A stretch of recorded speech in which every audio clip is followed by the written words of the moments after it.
Hey everybody, you're tuning in to the Canary News Talk live stream pre-stream. We're a little bit early today. We've got a bit of a schedule to keep, but we've got a great show for you. Hope you're gonna like it. Think you're gonna like it. Everybody's gonna like the show. Ba-doo-ba-doo-boo-boo. Head on over to canarycry.party. Find all sorts of resources. I want to remind everybody that the supply drop deadline is coming up. It's coming up. We've had a number of people who had let their supply drop subscription lapse or end, or maybe they turned it off or something. They've been turning it back on, which is nice. But we recommend, if you're interested in the Canary Cry calendar, which is an interesting treasure that unites Canarians around the world to the same calendar, as well as a t-shirt, our very first high-quality Canary Cry News Talk t-shirt. Go check it out, canarycrysupply.com. All right, let's get this show on the road.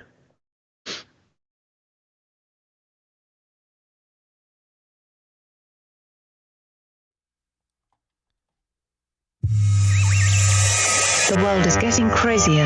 People are acting more and more insane. The end of the world is tomorrow. Tomorrow. There's only one thing to do when the world is falling apart. Listen to Basil and Gonz as they discuss this week's news and events through the lens of Bible prophecy. You are listening to Canary Cry News Talk.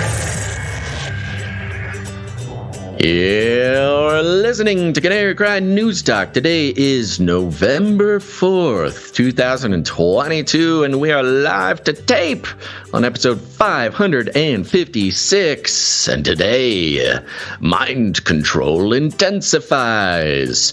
Razzle dazzle. I'm your best buddy, Basil. And my name is Gonz, formerly of the Face Like the Sun YouTube channel, director of the Age of Deceit films, who also happens to be your favorite Asian provocateur for Christ, a.k.a. the Cabana Boy, live to tape from California, here to serve you a podcast that brings you the best news, which is the gospel message of Jesus Christ. Oh, yeah. While reporting the egregious with a well-rounded, biblically grounded take on world events.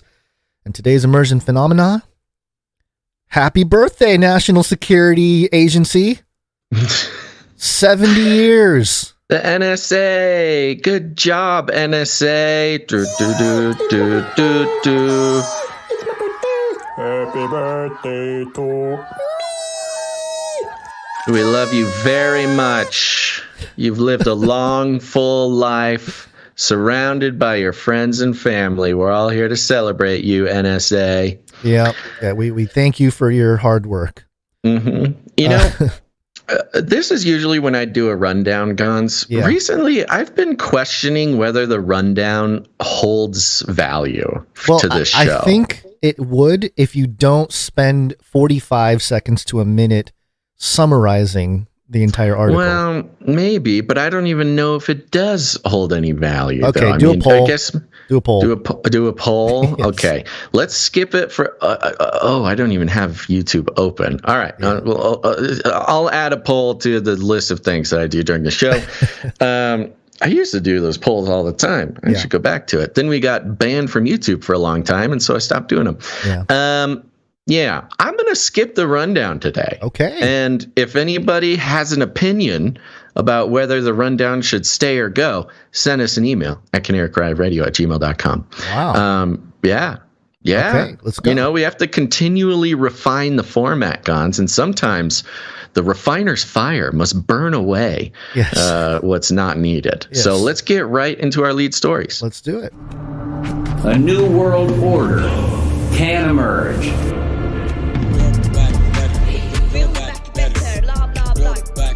We will build Babylon. This time, a new world order. Oh, it's a new world order. It's here. Dun, dun, dun, dun, dun, dun. That's right, folks. Happy birthday, NSA. You can head on over to NSA.gov and wish them a very happy birthday, which apparently is just a PDF that downloads, Gons. What's up with this link? The PDF is directly to NSA.gov. So, yeah, we're on the list now. Early history of the NSA. Just to double check here, the origin of the National Security Agency acquired its name officially on 4th July 1952, which is an interesting year. We will discuss what else was going on around 1951. There's a little thing called the Psychological Strategy Board that Truman put together. And it's this is the program that created religious warriors, the Christ-centered political warriors. The Christian voting bloc was created around this time. Evangelicalism. Yeah. It's a interesting part of American history that gets ignored. We kind of take it for granted that the sort of political force that is evangelical Christians was, it didn't form naturally. It was actually a very specific strategy, psychological strategy that was perpetrated on the American people. And since then, we've seen, a practice being made out of the psychological injections of different ideas into the mainstream media or via the mainstream media that sort of surreptitiously and quietly take hold, congealing different segments of society into sort of, some might call them voting blocks. Others might call them tribes, things like this. And we think that this happens naturally, but there's actually a fairly regimented process being, that's been committed by the government or whoever's inside the government.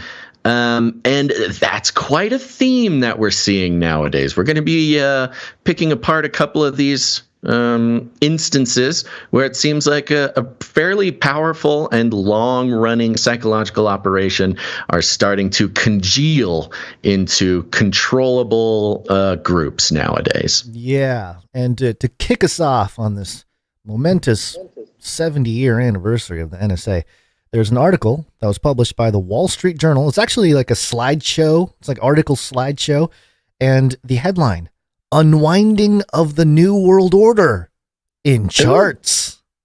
In charts. We love charts. Charts, yes. It's by John Hilsenrath, Anthony DeBarros, and Cara DePina. So 3 people put this whole thing together. And we're just going to go through it real quick because it's fast and it's a journey. So, and by the way, the Wall Street Journal legitimizing the phrase New World Order is pretty significant. I know it's been in headlines and stuff, but in even recent months, we've seen, New World, it just means new this, or it just means that everyone was sort of defining the phrase. The redefining. The controlling of the message. Right. But the Wall Street Journal sort of nailing down its take on it. And it starts with this slide: building bonds. 30 years ago, the globe's great powers became enmeshed in what George H.W. Bush called a new world order, which the jingle is from that clip from September 11th, 1990, I believe, or 91. The Soviet Empire collapsed, China embraced markets, and the U.S. became a global cop in a more connected world. Yes. And then it's got this graph, world trade as a percentage gross domestic product, and it shows, world trade going from 37% in 1990 all the way up to 59% in 2007. Next slide. Bank loans to borrowers in other countries. Another sort of a mechanism of this new world order is banking and lending. And that's how you can kind of control other parts of the world and other Right. industries. The New World Order being perpetrated through broader access to financial control has sort of been the main instrument. Yes. And military spending, 5.6% in 1990, down to 3.1% by 2000. But the system, it says here, quote, then the system began to crack. Right around 2001. What happened in 2001? That was say. Right. System. In 2001, the next slide, Al-Qaeda terrorists attacked and U.S. forces invaded Afghanistan and Iraq. Vladimir Putin began a quest to restore Russia as a world power. See, this has been in the mix since 2001. Next slide. Financial volatility rose with the world awash in cash, culminating in a 2008 global financial crisis when international lending reversed. And yes, it's a clear peak from 1990 to 2007, and it reversed, and it was heading its way down until about 2020. Something happened around 2020 that caused another spike, a little exit opportunity for certain people, the bank loans and borrowers. World trade, also same thing. It peaked out in 2008. The engine of global growth at the time of the financial crisis peaked. After they had become so connected, the great powers were set on a course to clash. So the New World Order did all it could by 2007. Talks about supply chains, which is, of course, it's become another issue post 2020. And it's got the China tariffs. So this was fun because they use furniture as sort of a gauge to see how the world is doing. This measuring of New World Order effectiveness is via furniture. Yeah, it says here, makes sense. Yeah, furniture is one window into how the supply chains worked. Starting in the early 2000s, Russia became the chief supplier of wood and wood products exported to China. In turn, China became the world's factory floor. U.S. furniture imports from China by dollar value peaked in the financial crisis, then dropped sharply after former President Donald Trump imposed tariffs on Chinese goods. Now, at this point, I thought, okay, strange that the only president mentioned in this entire thing so far is George H.W. Bush calling for a new world order in the early 1990s, and then the next president mentioned is Trump and the whole Chinese tariffs. It's like, it's interesting. Yeah, they don't even mention Clinton, who sort of I don't think it was the relationship. Yeah, I don't know if it was his idea, but he was president when the whole China thing took place. Right. The imports pushed down costs for American consumers, but also drove down jobs for U.S. workers in the industry, one source of global tension. Disorder. Global integration had benefits, but as stresses mounted, the tools of integration became a means of confrontation. Okay. Yeah, we're almost done. But the New World Order is great for reducing poverty. World poverty rate went from 38% in 1990 to 8.4% in 2019. And it says the New Order helped to reduce global poverty by bringing work to low wage countries, especially China. And then low-cost labor and global integration drove down inflation, too. It drove down inflation, Basil. Huzzah! Hey, that's what we got to do. Whatever we did then, we got to do it again to curb inflation.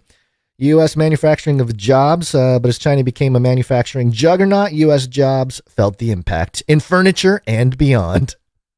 The U.S. used tariffs to punish China and trade partners for what it called unfair trade. Then they retaliated. It's like a really dramatic trade, in the context of the New World Order, just about trade. Sanctions program. It's really interesting. It kind of reminds me of the Star Wars prequels. Yes. Because, the telling of the story of the New World Order really is a bit of a boring economic timeline. And it kind of reminds me of the Star Wars prequels, where the whole movie is like about space politics. It's politics, and just really conversations, trade federations, and there's stuff some murders like along the way. There's some destruction, space wizards, but it's mainly about trade politics, intergalactic trade politics, which really, it's kind of interesting. Maybe George Lucas was trying to tell the story of the New World Order. Oh yeah, that would not be surprising whatsoever. The sanctions program, total net in place globally, In 1990, there was only 112 global tariffs.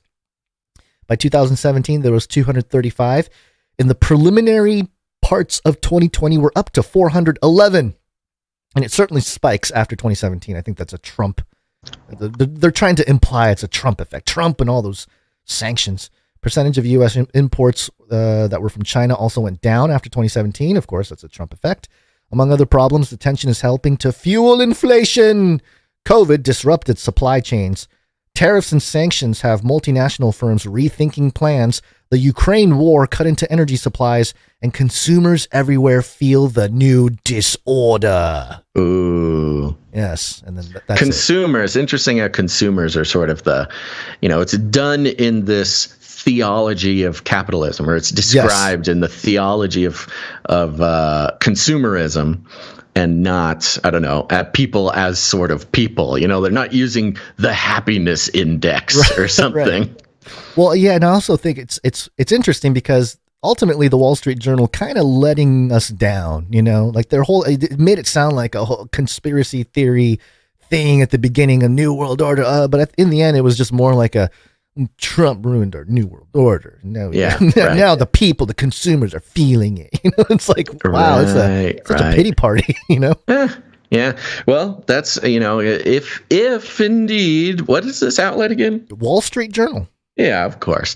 If the Wall Street Journal is sort of a piece of the puzzle, or at least one of the actors that benefits from the New World Order, of course they would be a little bit upset or something that that their precious theology of consumerism is no longer but maybe is on its way out or something. I don't know exactly. So my thing is because this is a very specific application of the phrase New World Order. It's got to do with the economics, the geopolitical economic infrastructure, which is changing. I'm not discounting this idea that it's definitely changing, and crypto is a big part of it. It's almost a religious ideology too, by the way. Yes, it is.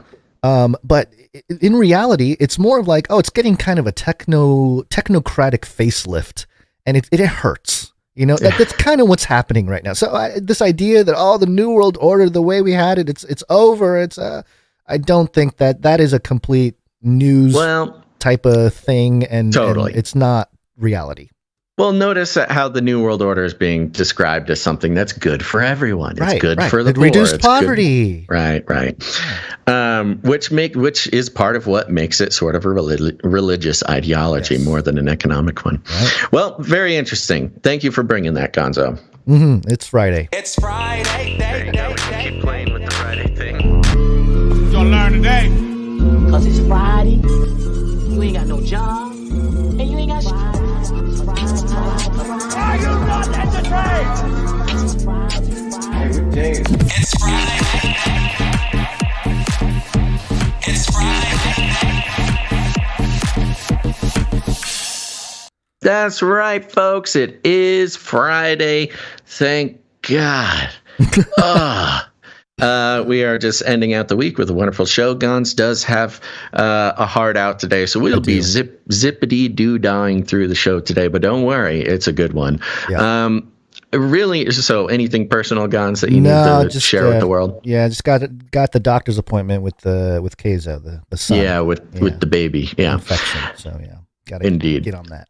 So I am and have started early the Mid-Journey, the AI creation of the show art using the description. The description everybody can see today is New World Disorder, Mind Control Intensifies, New World Disorder, Kyrie and Ye's Afrofuturism, Violent Security State, Megiddo Checklist, Hyper Real. Oh, no, that's my thing.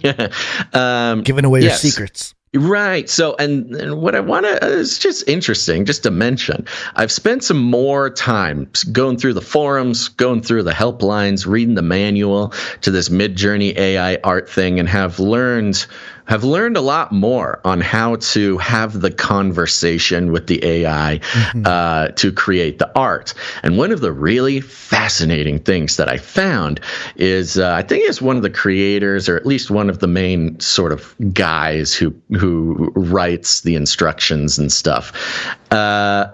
there's something called the invoke method. Invoke method. So instead of telling the AI what you want, you invoke archetypes.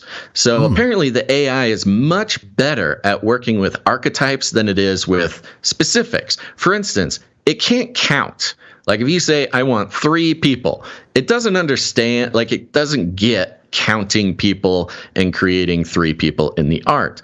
But the method you use is you use archetypes. So if you want 3 of anything, you start with telling it, I want the 3 wise men. Distilled archetypes in the, whatever hive mind that the AI is attached to. So it'll create 3 blind mice or 3 wise men, and then you go through a process of replacing the wise men or replacing the mice with 3 of whatever you want. So I thought it was really fascinating, especially with the ongoing sort of cultural foundation within the AI space of like occultism and, mystery religions. All these AI guys are very sort of mystical and occulty in their personal lives. It's very interesting how that's sort of made its way, not into like necessarily the brain of the AI, the expression of the AI, but how AI understands instructions is through these like tarot card archetypal ways of communication. I was going to say that a lot, I'm not a programmer, I'm not a dev, but I do know that a lot of how you program and sort of the syntax, the language you use, you can do like invoke and then brackets and, create a whole thing where it's actually, you use the word invoke in the code. So they're very specific. They use it's called the invoke method, and that's how you get your best results. So it's an interesting thing, and at the same time, they're sort of teaching anybody who plays around with Midjourney, the text to AI art speech, not speech, but text to AI art. It's kind of teaching anybody who works with it to think and to communicate in these archetypal methods. It's almost, again, we talk about it a lot, it's not just humans training AI, but it's AI training humans. So anywho, there's a little insight for you. And during the art section, I will share what I have created. Great. Yes, you're like every other producer. You come in with your art, you send it, and you make it happen. Yeah, well, I'm here to explore all the weird things so everybody else doesn't have to. That's why I'm in VR. That's why I'm doing the whole thing. You're our guinea pig. When I became I'm kind of like Pfizer's 8 mice or something. You have one basil try out all the things. All right. Well, with that, Gons, let's thank some executive producers. Executive producers. That's right. We're on the value for value model, folks, which means we take no corporate money whatsoever. That's the way it should be, and that's the way we're going to keep it, even at our own detriment. But what that means is we take no corporate money. Well, that's pretty obvious. No advertisements, affiliate codes, platform partnerships. We are entirely funded by people, human beings, real ones, who get value out of what we do. It's the cycle of value here at the Value for Value model.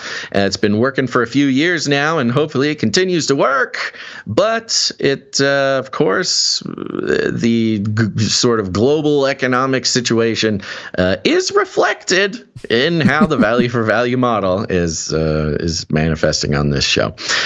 And with that, Gons, we have no executive producers today yet. No execs yet. There's still time, dear producers. You can head on over to canarycryradio.com/support. canarycryradio.com/support. Yep, go try it out, folks. You can become a producer of the show. We'll thank you on the show. And you can keep in mind that you are personally responsible for keeping this show going.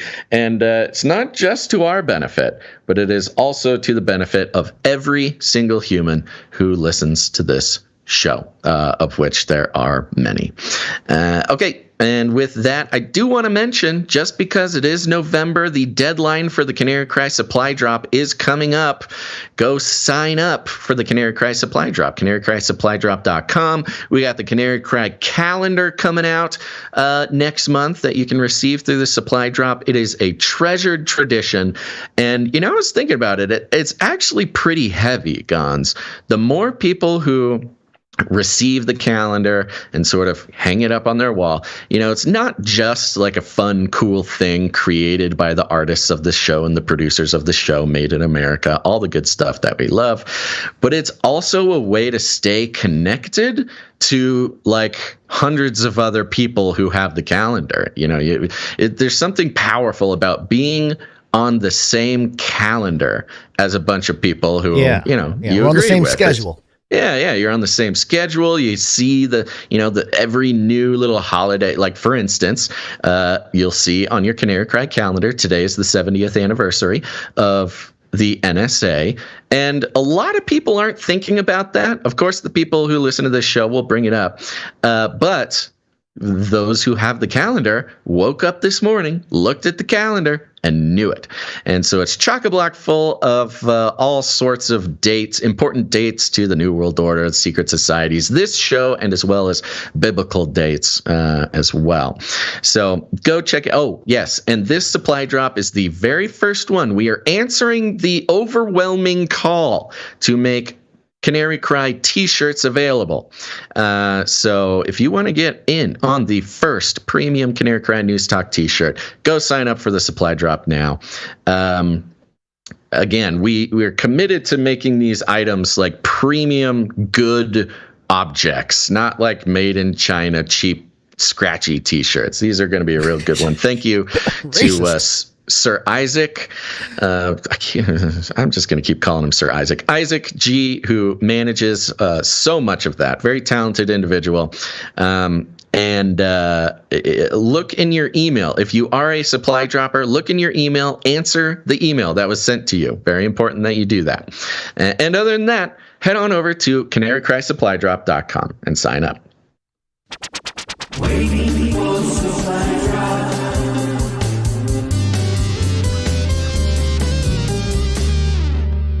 Okay. Flippy update. Do you want fries with that? That's right. It's time for the Flippy update. Flippy is our colloquial name for the disembodied robot arms that are taking our job, enslaving our children, and flirting with our spouses. We use talking about Flippy as a way to explore all the new, fun, and exciting ways that robots are taking over the world.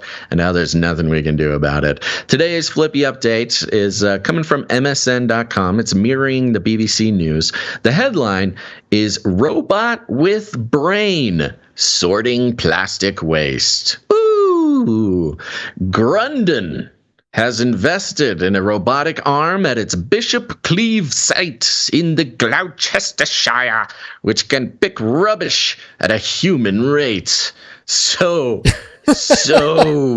English, so British. Especially since the standard with robots typically in news articles is how they're so much faster, they're so much better, they're so much more efficient. But the fact that we're making it at a human rate is pretty funny. We have matched the humans. That's a good point, Gons. It's not faster than humans, but we're keeping up with humans. Yeah. Grundon, Bishop's Cleeve, Gloucestershire. We love you, UK producers. The Zen robotics machine learns to remember plastic. Remember plastic in a similar way to which humans learn to recognize items. The company hopes the technology will increase the volume of recyclable material Grundon can capture. The fast picker arm.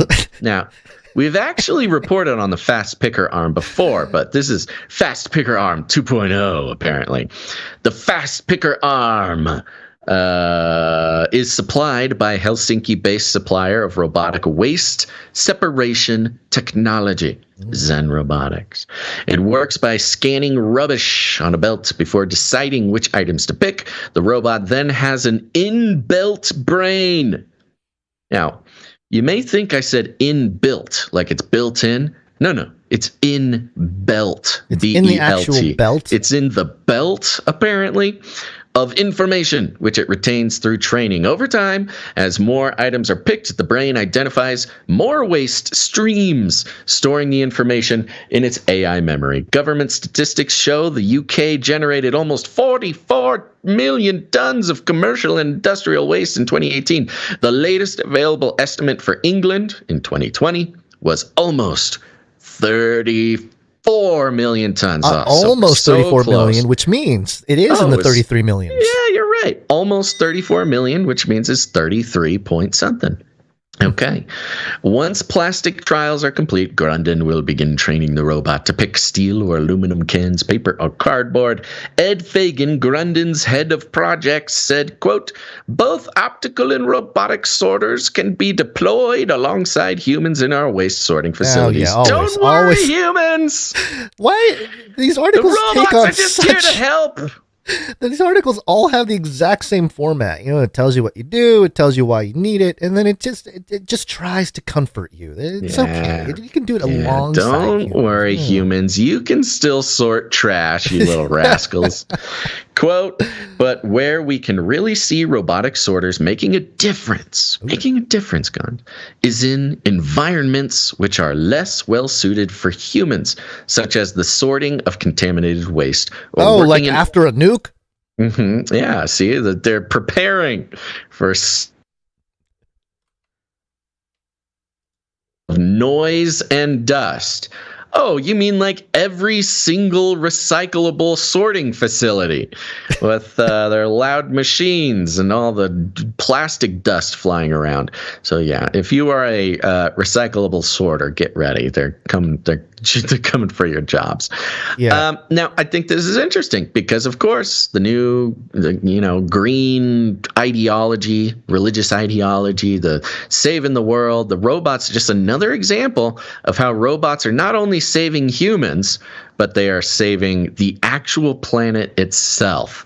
Some very powerful messaging for people who, those code words go a long way to effect. Yeah, our church recently, for the festivities over the last weekend, to do it a safe, for the kids kind of thing, we did a trunk or treat. Or you turn a little trunk into a little thing. Yeah. So no candy or anything like that, but everyone had their little whatever.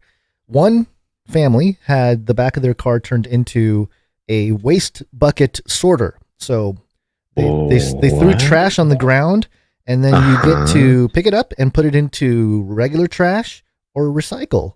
And now I'm realizing now that it is the children will look back fondly and say, remember when we sorted trash and got candy for it?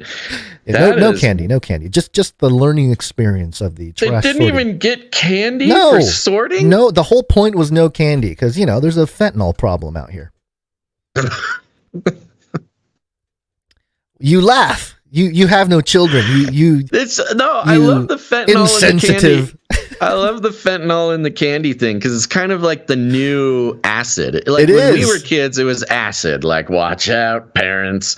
Keep those hippies hide your kids putting acid on candy. It's hide like your wives.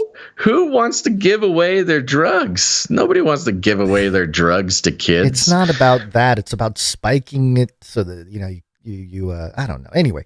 Doesn't matter. My point is you're right. It doesn't. My point is these. It's just funny how these and the kids were kind of confused. Like, what are we doing here? But they won't kidding. Even need Where's the candy? Why am I here? Why is there no candy? They will look back on it fondly because it represents a time when before the robots fully took over. So I'm telling you got to give those kids candy for sorting trash. It is not going to stick unless. They get their own drugs. They need their dopamine hit to make the memory to solidify some synapse. So it was more like each trunk or treat thing was just like a task, like not always a task. Fairy tale troll, like a troll under a bridge. Welcome to the trunk of my car, child. You must answer me these riddles 3. Oh yay! Do we get candy? No. Okay, why am I here? They got little little trinkets Toys, and gadgets. toys Yeah, or there's something. stuff Okay, there. The sticky hands and little goo vampire balls and teeth. stuff. Yeah. I haven't seen any vampire teeth, but yeah. Anyway. Okay. We're not pushing the occult rituals on children, Basil. That's not what we do over there at the church. Okay. No blood-sucking teeth for the children. No. All right. Well, let's move on. We got more show to do. Yes. That's your Flippy update for the day, everybody. There you go. And it may kill, but this will kill.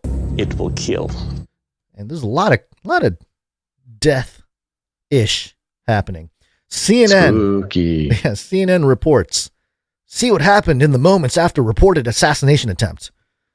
No name of the ex-prime minister of Pakistan, Imran Khan, in the title here, which is kind of interesting. But I will play the video. There's 1 minute and 34 seconds of CNN reporting what happened. In the chaotic moments after the shooting, Imran Khan had to be carried out and whisked away from the crowd. A gunman had opened fire at a rally of tens of thousands of his supporters. His target, Khan's party says, was the former Prime Minister himself. Shot in the lower leg, he was bundled into a bulletproof car and driven 2 hours to Lahore for surgery. A party senior leader released a statement from Khan saying Pakistan's old cricketing hero blamed Prime Minister Shehbaz Sharif, his interior minister, and a senior intelligence official for an attempt on his life, calling for their removal from office. It was, the government said, a grievous accusation. Outside the hospital, people waited desperately for news. Protests broke out across the country as news of the shooting spread. 6 others were injured in the attack, and 1 was killed, according to a senator from Khan's political party. Oh, there's bloody guy talking to a camera. Yeah, so 1 did die. Now, is it just so? me? There's a former Pakistani prime minister. Yes. Okay, so yes. I was thinking for a second this was Iran. For no reason other than I was confused. Okay. All right. Yes. So assassination attempt, somebody in the group there did pass. And, it just has been since Jan 6, Basil, it's just been very dangerous for politicians all over the world or ex-politicians. Former prime ministers, especially. Abe from Japan, former prime minister of Japan, was assassinated earlier this year.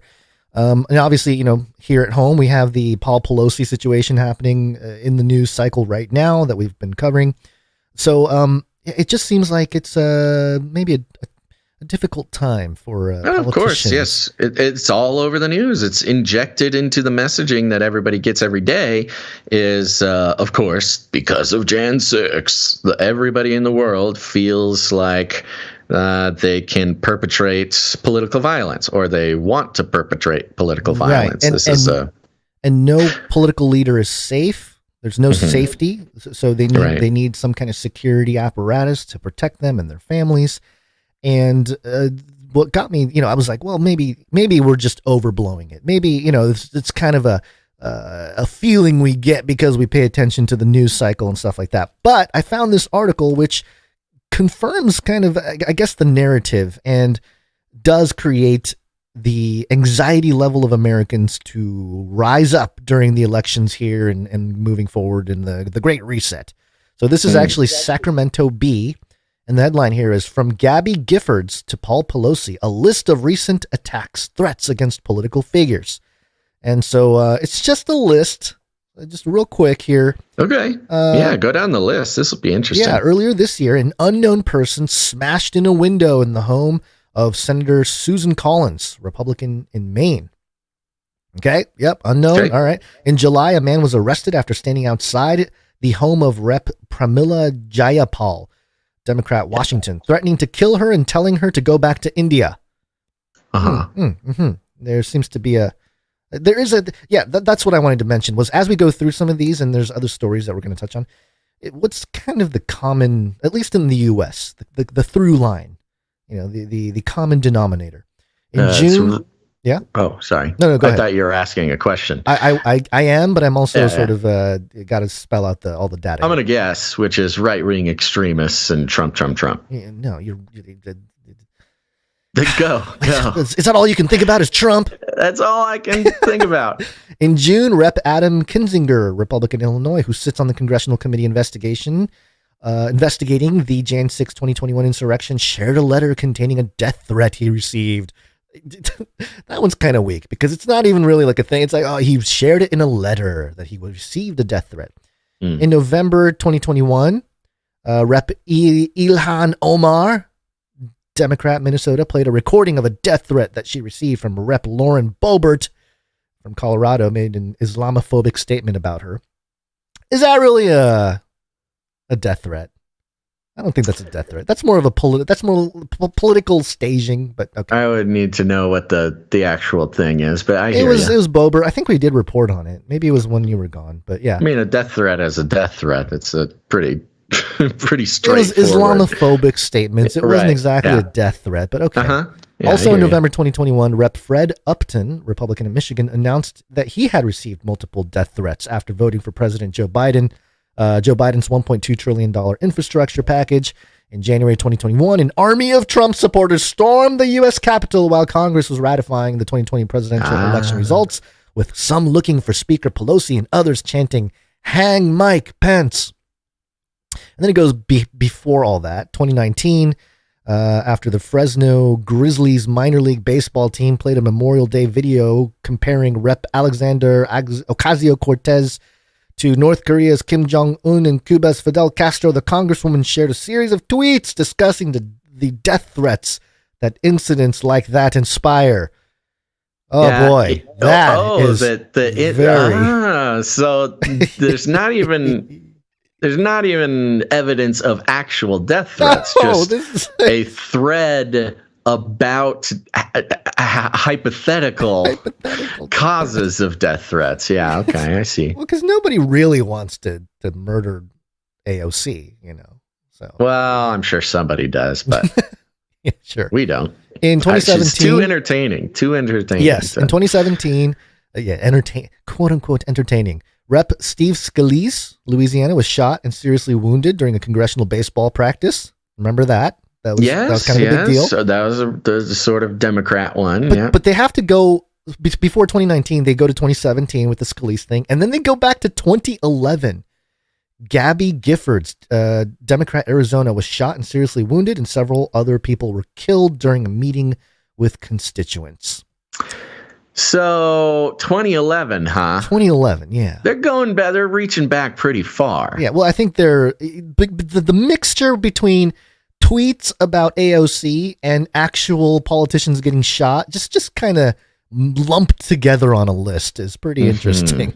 In the context especially of, oh my gosh, from Gabby Giffords to Paul Pelosi, the threats on political figures is rising. If the politicians aren't safe, nobody is safe. That's the message. You're right. Well, interesting because it does kind of mirror a little bit of what the messaging was like when Trump got censored or kicked off, Twitter. Like, oh, if the president got censored, then nobody is safe from censorship. Right. Yes, and I do believe there is this whole, which yeah. Turned out to be absolutely true. Right. I mean, nobody is safe. We learned from the recent Intercept article that even satirical accounts with 56 followers had their very own FBI agent assigned to them. Yeah. Yeah, I know. to track and censor them. So you're not. I mean, it's silly, but it's not untrue. Right. Well, and then tying it back to this former Pakistani PM getting shot, really, and the images that come out of other countries when stuff like this happens is always pretty disturbing too, and especially that's what they want to show in America. This is coming to America. This is what's going to happen in the U.S. with certain politicians, and so. That's a thing. It's part of the mind control. It's part of the social engineering. It's part of the politics. It's part of the Great Reset. again, what people have to remember, this show primarily is about analyzing and deconstructing how the mainstream media is talking about something and the effect that it has. And what we've seen recently, pretty much ever since January of 2020, 2021, is an ongoing conversation, whether I don't know whether there's evidence or not. Sometimes it's just people talking about it. A constant stream of psychological influence being injected into the public sphere via social media, via news channels, via written, news, things like this. A constant stream of influence regarding the safety of politicians, how politicians are no longer safe. You've got the president. It kind of mirrors how we've seen the president talking about false flags all the time. Right. The news finally accepting false flags and false flag, the language being accepted into, public modern vernacular. Popular vernacular. And then you've got a number of actual incidences with politicians. It's interesting. A lot of them are politicians almost being in danger. You kind of got to think about the Pelosi thing that way. Look, it's not great. I mean, it's unfortunate that Paul was kind of caught in the crossfire there, but it was Pelosi almost in danger. And I'm not saying it was a false flag or anything, but I just think it's interesting how the same vernacular is being inserted and the hammering home repeatedly every single day from every single outlet. Politicians are in danger. Politicians are in danger. Politicians are in danger. And I think to a degree, if you follow the sort of paper trail leading back to the Psychological Strategy Board from 1952, you see the same method, the injection of psychological, you could call it manipulation, you can call it influence, whatever, into the public mind, hive mind, seems to have results. It's sort of like installing software, which we've talked about, many times before. Yeah, it's like the algorithm for the masses, and you can control their behavior based on some of those algos. Speaking of which, we don't have it in the show today, but the Elon tweet. Oh yeah, we do. We have it. It's at the end. Yeah. Oh, okay, good. We got it. All right. Yeah. Anyways, that's enough of me blabbing. Yep. So along these lines of it will kill. It will kill. Also in crypto. Is this a crypto?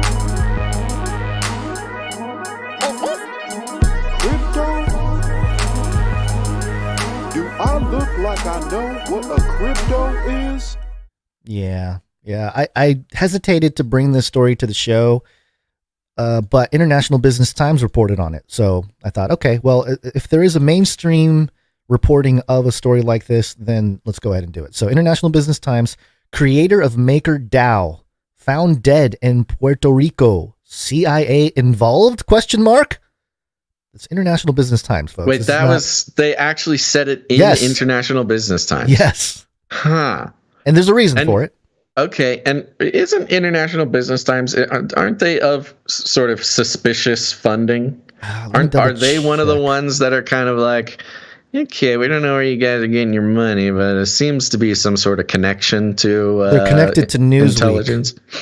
Oh. Well, if they're connected to Newsweek, then they are connected to the intelligence agencies. Yeah, unclear funding. So Newsweek, under Newsweek, it says unclear funding since Newsweek was spun off from Etienne Uzak's International Business Times Media in September 2018. So it's the father of Newsweek, International Business Times. Okay. Yeah. All right. Yeah. Okay. So connections there. Mm-hmm.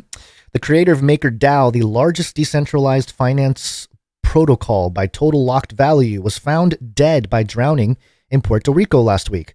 Nikolai Mushigian was dragged and drowned by sea currents on the Condado beach in San Juan, and by the time people came to his aid, the 29-year-old crypto entrepreneur had no vital signs, the local newspaper El Nuevo Dia reported. However, in a Twitter post last week, Mushigian noted that he is being framed by the CIA and Mossad for a sex trafficking entrapment blackmail ring that was carried out of Puerto Rico and Caribbean islands. And it shows the tweet here. He tweeted out on October 28th, CIA and Mossad and pedo elite are running some kind of sex trafficking entrapment blackmail ring out of Puerto Rico and Caribbean islands. They're going to frame me with a laptop planted by my ex-girlfriend, who was a spy. They will torture me to death. And okay, so some responses I've seen is that he was struggling with schizophrenia or mental issues and drugs and stuff like that. So there is an interpretation of tweets like this by some folks allegedly close to him. We're saying, hey, he was struggling with certain mental issues. But, that's kind of the standard answer when people start saying stuff like this and then something happens. Right. It's always suspicious, but also the people that tended to know, they will say like, he was having issues, which is, both can be true. Because the pattern, him tweeting that, him talking about a ring of pedophiles and, being targeted is evidence, of course, that he's crazy, because of course that's not true. So that means he's crazy. And what do crazy people do? They get swept away in mysterious currents in the ocean. Right. Like, that's not me saying that. That's them saying that. Yeah. Then it quotes the other creators of MakerDAO, which was sort of the first DeFi, which is decentralized finance, a project that leveraged Ethereum, crypto stuff. Yeah.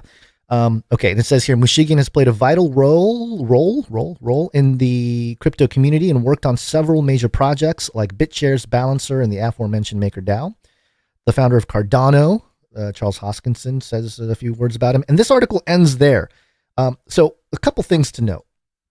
One, this guy, Nikolai Mushigian, 29, he also had a couple other tweets that talked about like, hey, here are the options. They're either going to kill me, they're going to turn me into a brainless mind control slave, imprisonment type thing, or something else. And so, obviously it sounds like crazy talk, but then when stuff like this happens, it's a little suspicious.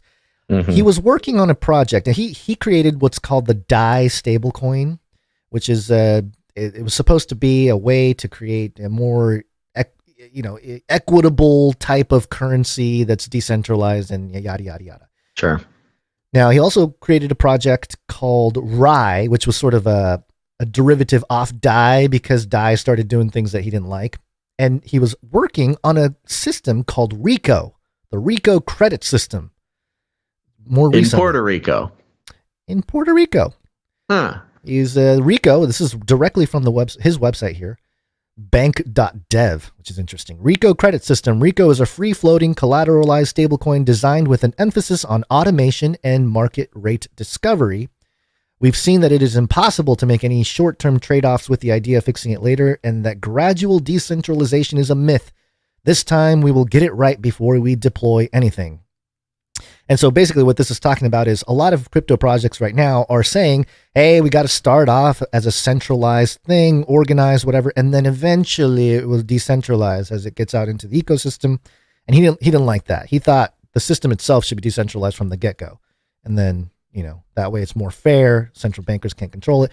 Sure. Basically, what it comes down to is that he was basically making a more free version of the CBDC, the central bank digital currency. It's kind of doing a CBDC for Puerto Rico. And the interesting thing there, the dangerous thing there, in case anybody needs it pointed out, is Puerto Rico being a protected territory of the U.S.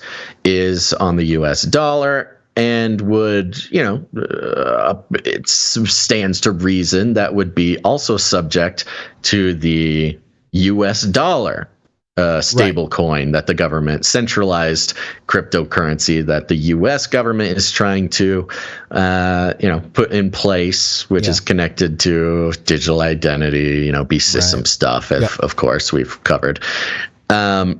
So his project was a direct threat to not just the the amorphous idea of centralized control of currency, but directly a threat to the U.S. government's CBDC and control over Puerto Rico as a territory. Yeah. It's a very dangerous thing he was kind of messing with there.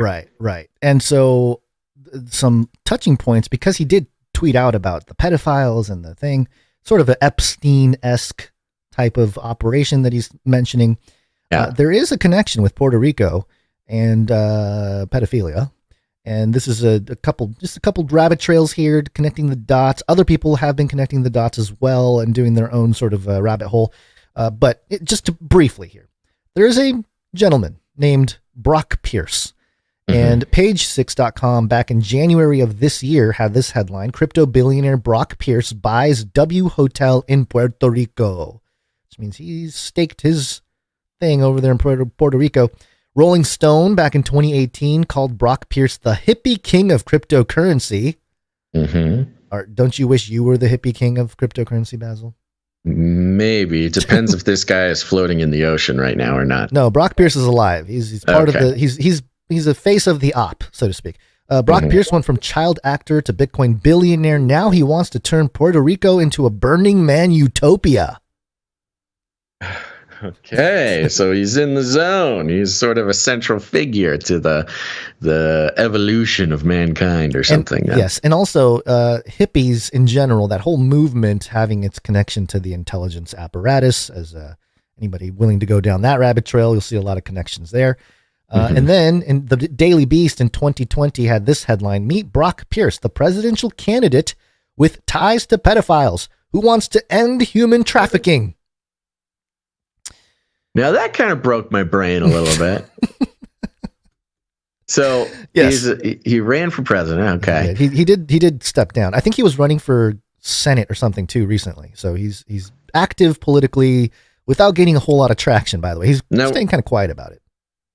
And then it says he's got a connection. He's got ties to pedophiles. Yes, he wanting to end human trafficking. Yes. So pedophiles trying to end human trafficking. This is a separate issue. This is the pedophilia and human trafficking are not one and the same thing. Two separate things. Okay, interesting. Yeah, very interesting. Okay. Now, for those who know about Brock Pierce, he was not featured, but he was sort of talked about in a documentary from 2015. It was titled "An Open Secret," and in it, it talks about the Hollywood's underage sexual abuse problem, and the sort of Brock Pierce was one of these groomer recruits kind of thing for like new actors that come to Hollywood. He would sort of recruit them to parties and drug them. It was this whole thing. He was part of the people helping out the real creeper dudes. Well, as we see with, unfortunately, more than one child actor who was probably a victim of the thing, which sort of Stockholm syndromes ingratiates them or normalizes the practice and then gets involved with the industry later. Yeah. There is a large elephant in the room when it comes to Hollywood and this type of activity that was going on as part of the politics of it all. So I just think it's interesting. There's a Puerto Rico connection there. There's the pedo connection there, and then the Rico thing, which of course, if you're trying to obfuscate search results of this guy's project called Rico, just take him out. And then so anytime somebody tries to look up Rico with this guy's name, we'll pull up is his murder, not the project. Oh, interesting. Yeah. So they kind of buried the whole idea of replacing the central bank cryptocurrency. I can't think of another. Murder. Yeah, and again, it doesn't. So the reason why International Business Times doesn't even mention Rico, I think, is for that purpose. I think it's meant to sort of take up all the algos. People searching Nikolai Mishugian and Rico, the project. So interesting. Very interesting. Okay. Let's see here. Sorry, I'm on something else. Yeah. think All that's right. it for now. Oh yeah. So I think it does connect with sort of the previous. I mean, I think it seems to be connected with the entire theme so far. Entire theme today. I told you we got a very clear theme today. Okay. A good show to share with friends and fam. You know. Let's take a quick little break and party about it. Let's party about it. Huh. Uh-huh. Yeah. Go to canarycry.party in your URL. You will find a tree of links to watch the show, listen to the show, produce the show, connect with us and the community. Welcome to Canary Cry Party. It's the place you wanna be.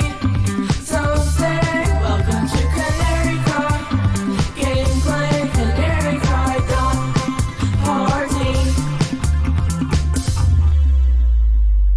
That's right, canarycry.party. Go check it out. All sorts of links to important resources. You can get connected with the community. You can find lots of Canary Cry products, including the Canary Cry Mixtape Volume 1 is back up and running on Spotify and a bunch of other musical apps and things like that. So go check it out. Canary Cry Mixtape Volume 1 is back up. Let us know what your favorite track is. And Canary Cry Mixtape Volume 2, I am told, will be available within a fortnight. Thank you to producer Sa for Yahweh for heading up that project. It's very valuable and very fun having those Canary Cry tunes created by producers available to all. Also, you can go to Canary Cry Clips on YouTube and Odyssey. You can get clips of this show so you can review information or share it or post it, whatever you want to do. Go to Canary Cry Clips on YouTube and Odyssey. Thank you to our Clippies for that. And, of course, text the word Canary to 877-740-3226. That's Canary to 877-740-3226 to get our text message alerts. That's right. If Big Tech is not giving you notifications about us or when we go live, join the text message alert system. It's a direct connection to getting reminded or told that we're going live. And we don't use it very much other than notifying people about the show. I will give a pre-warning. I may do one extra text this month regarding deadlines coming up and a switch away from PayPal, which a lot of people have been asking for. So there you go. Might send one extra text this month. But other than that, it's just letting you know we're live and giving you a link there so you can always catch the show. Okay, let's thank some producers, Gons. Let's do it. Ready to do it. Oh, I'm supposed to play things. Sorry. Oh, whatever you want. Yeah. Okay, hold on.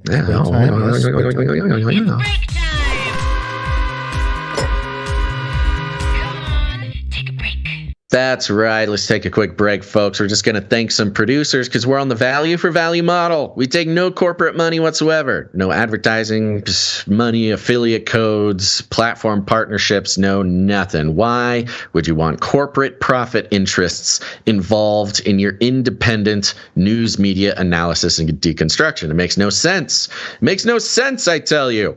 And also, it's more of a direct reflection of the value being received by this show, direct reflection of the value being created, having value come back into the show in different forms with your time, your talent, or your treasure. That's right. Lots of ways to produce the show.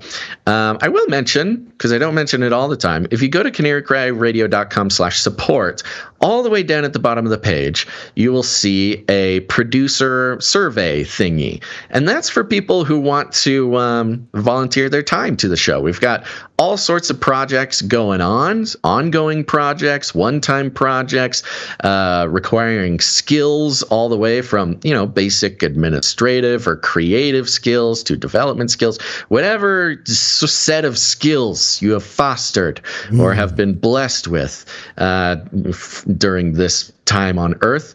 If you're looking for a way to help out the show, go fill out that survey. Let us know, because that puts you on a nice little form where I can go in and say hi to you and find a way for you to help out the show. Go check that out. But we're also going to thank some people who helped out the show with their treasure. And let's do that now, Gons. Let's do it. Okay. You know, we had no executive producers there at the top of the show, and a quick refresh reminds me that we still have no executive producers for today. Yeah, so that's okay. The execs helped us through last episode, and we'll make it through the weekend. So there you go. Remember, executive producers, they are people who fully embrace the idea that the corporate money getting involved with what we do here is antithetical to the true value that this show brings. And, it's easy. Whatever value this show brings to your life, you just turn around and put it back in. But we got a few more people to thank. Let's talk about the supply drop real quick. Okay.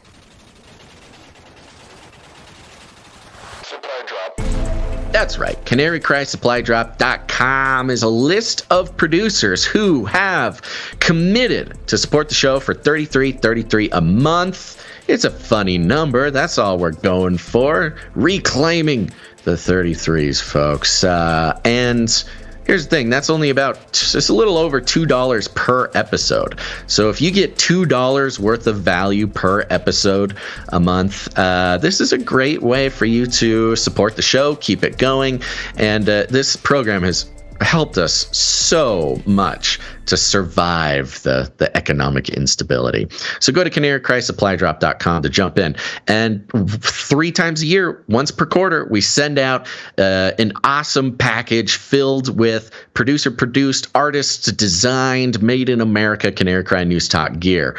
And people are loving it, man. We got the last one. We officially are coming up on the 1-year anniversary of the supply drop. And we got a few people jumping back into the program, a few new people, and I want to thank them now.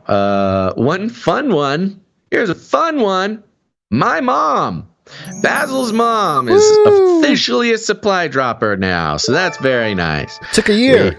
It took a long time, but finally my mom's convinced that it's time to start getting this cool stuff. Thank you, Mommy. Thanks, Basil's mom. Yeah. We also have Jackie P jumping back in. Thank you, producer Jackie P. Jackie P, thank you. I think those are the ones. Those are the ones we're thanking. Thank you very much. Nope. I forgot we had some Patreon people. That's another thing. I mean, not that everybody loves Patreon. I get it. Yeah. But if you want to support the show and you don't like PayPal, Patreon's another way to do it. So thank you to producer Miss Baby Savage for coming in. Producer Miss, what is it? Miss Baby Savage. Baby Savage. Yes, Miss Baby Savage. Okay. Producing the show. Gonna be getting the supply drop. That's very nice. Thank you very much. Okie dokie. Alert, Gons. Alert. Oh. We have an executive producer who just came in to make this show happen. Nice. Yay. Yes. There you go. Everybody stand and give a rousing rouse of applause. What is it called? I don't know. Round of applause. That's what we do. Because we have an executive producer, and today the executive producer is Sir Morv, Knight of the Burning Chariots. Hey, Sir Morv. Yeah, so we'll thank him now. Came in with the 11111. Thank you very much, Sir Morv. A little note, just a little token of appreciation and love. Keep fighting the good fight, brothers. Hope y'all have a great weekend. We will, Sir Morv, Knight of the Burning Chariots. And he is on a 161 episode streak. That is true.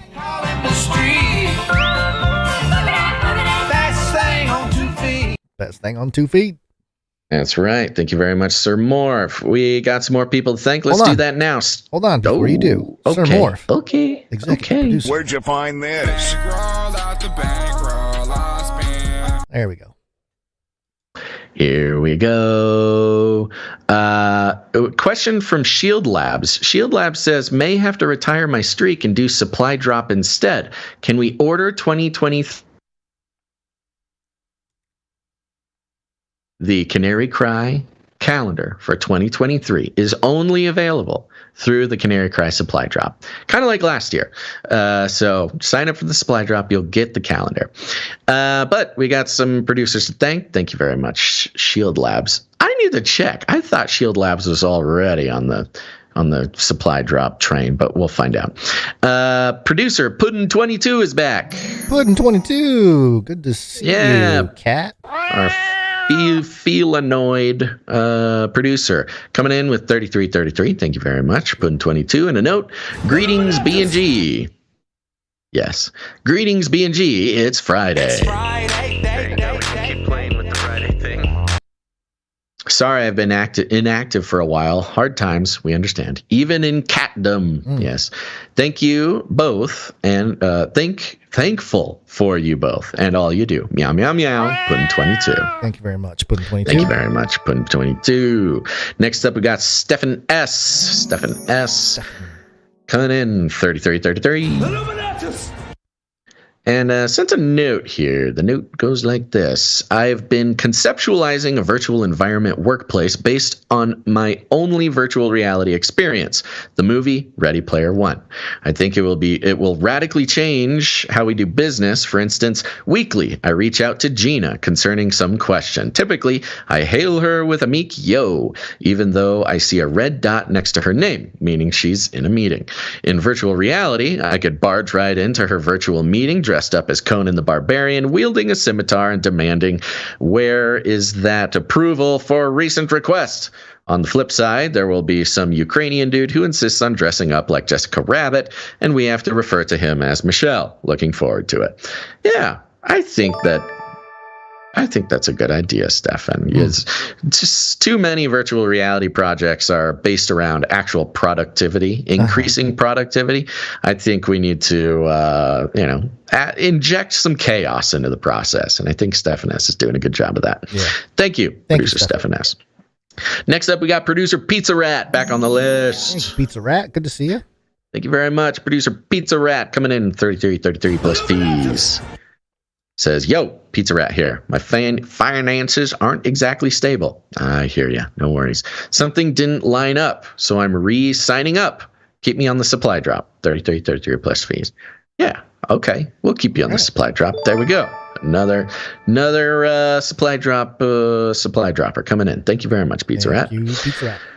We got Draw M, producer Draw M coming in. 11. Yeah, 11. Plus fees. Note, hey guys, I'm fundraising for a media missions trip to Japan. Please ask the producers to pray God would be glorified and that I could be fully supported. All right, let's hit the producers. Producers, assemble!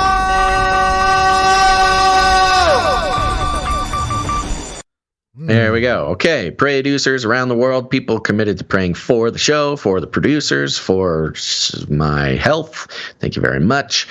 Producers, we are putting Draw M on the list that the missions trip will be fully supported. Media missions trip. I wonder what this is. Media missions trip to Japan. I think we should get more details. Draw M, get more details. And, it's not completely out of the question, depending on a number of things. At least send the support link to Gons and I, because we like to support missions people doing good stuff. Yeah. And then, if it's appropriate, we can put it out to the community. Thank you very much, producer Draw M. Thank you, Draw M. And yeah, Japan. You kind of living my bucket list there. Living out my bucket list of going to Japan and on a missions type of trip. Making it a media missions trip. Media missions trip. Maybe the media is Draw M has printed out thousands of Canary Cry street team flyers, yes. And it's going over to Japan to hang them up all around Tokyo. Here's a lost one. This is one that you lost. Look at him now. He's a commie in America. Big America podcaster. Or maybe just think about doing that no matter what. Media mission trip. Gotta check that out. Okay. Next up, we've got producer Courtney S. coming in, pocket full of sevens. Courtney S. Thank you. Hello, Basil and Gons. Today is Lola's birthday. This is Courtney S. Hi, Courtney S. Today is Lola's birthday, and she wanted to be a producer of today's show. She says, I love the jingles and the songs. Can you end the show with Lint Trap song, Pretty Please? Sending love and prayers to you all. Thank you. What do you think, Gons? We can probably do that. Lola. Happy birthday, Lola. Yes, we'll play Lint Trap at the end of the show. Let's see if I met Lola at the Reno, Nevada meetup. Oh, that's right. I went on a little walk, saw a bunch of cool stuff at a weird park. She filled my fanny pack with acorns, which are now starting to litter my entire house. The cats have found the pile of acorns.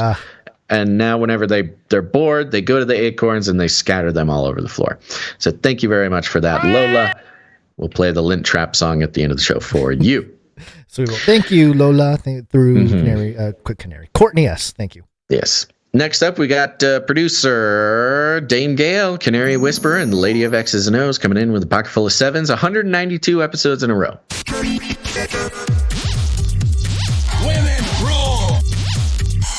Thank you, Dame Gale. 192. Right. 192. She's coming up on 200. I still remember when she started streaking long ago. Note from Gail M here, Dame Gale. Hola, mi chicos dolce and family. Prayer requests. Okay, we got a prayer request. Producers, assemble!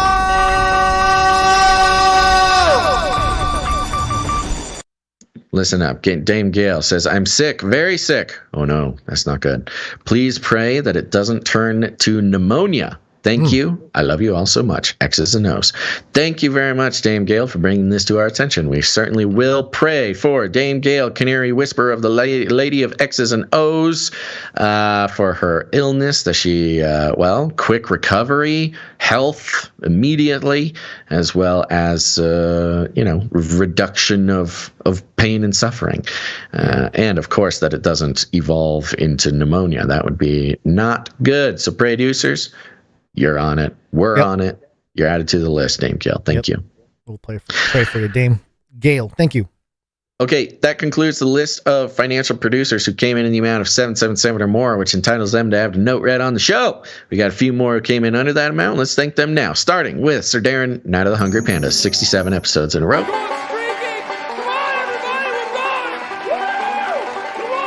Thank you, Sir Darren.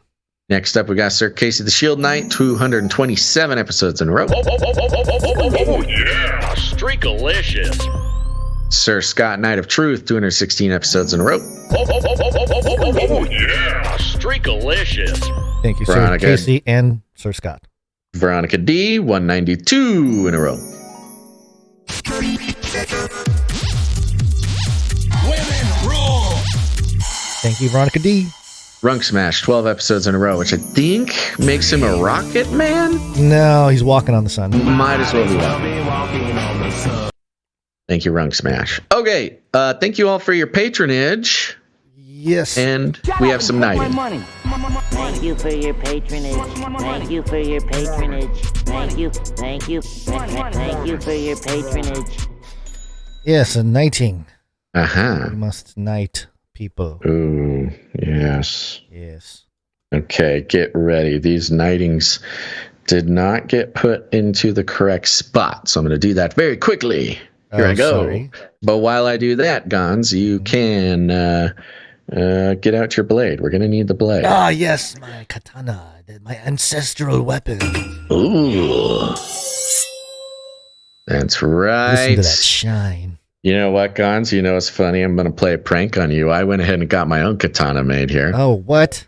Yeah, sorry, buddy. You're not the only one. I'm a cultural appropriator. Yeah, it's not as sharp though. Oh, it's a little unwieldy. This is I can see why it takes extra training for this sort of thing. All right. Well, we are going to introduce some new knights and a dame to the Canary Cry Roundtable. If you don't know, the Canary Cry Roundtable is an elite squadron of producers who produce the show for the amount of $1,000 or more all at once or over time.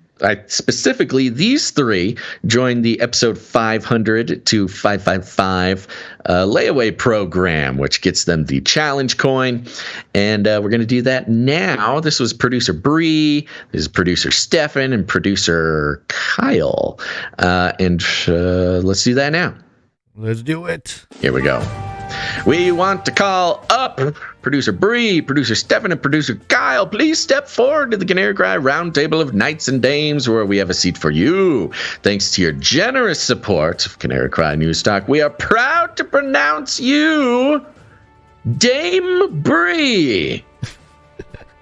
The rest is to be determined. Knight. Sir Stefan, Seeker of Bits. Ooh.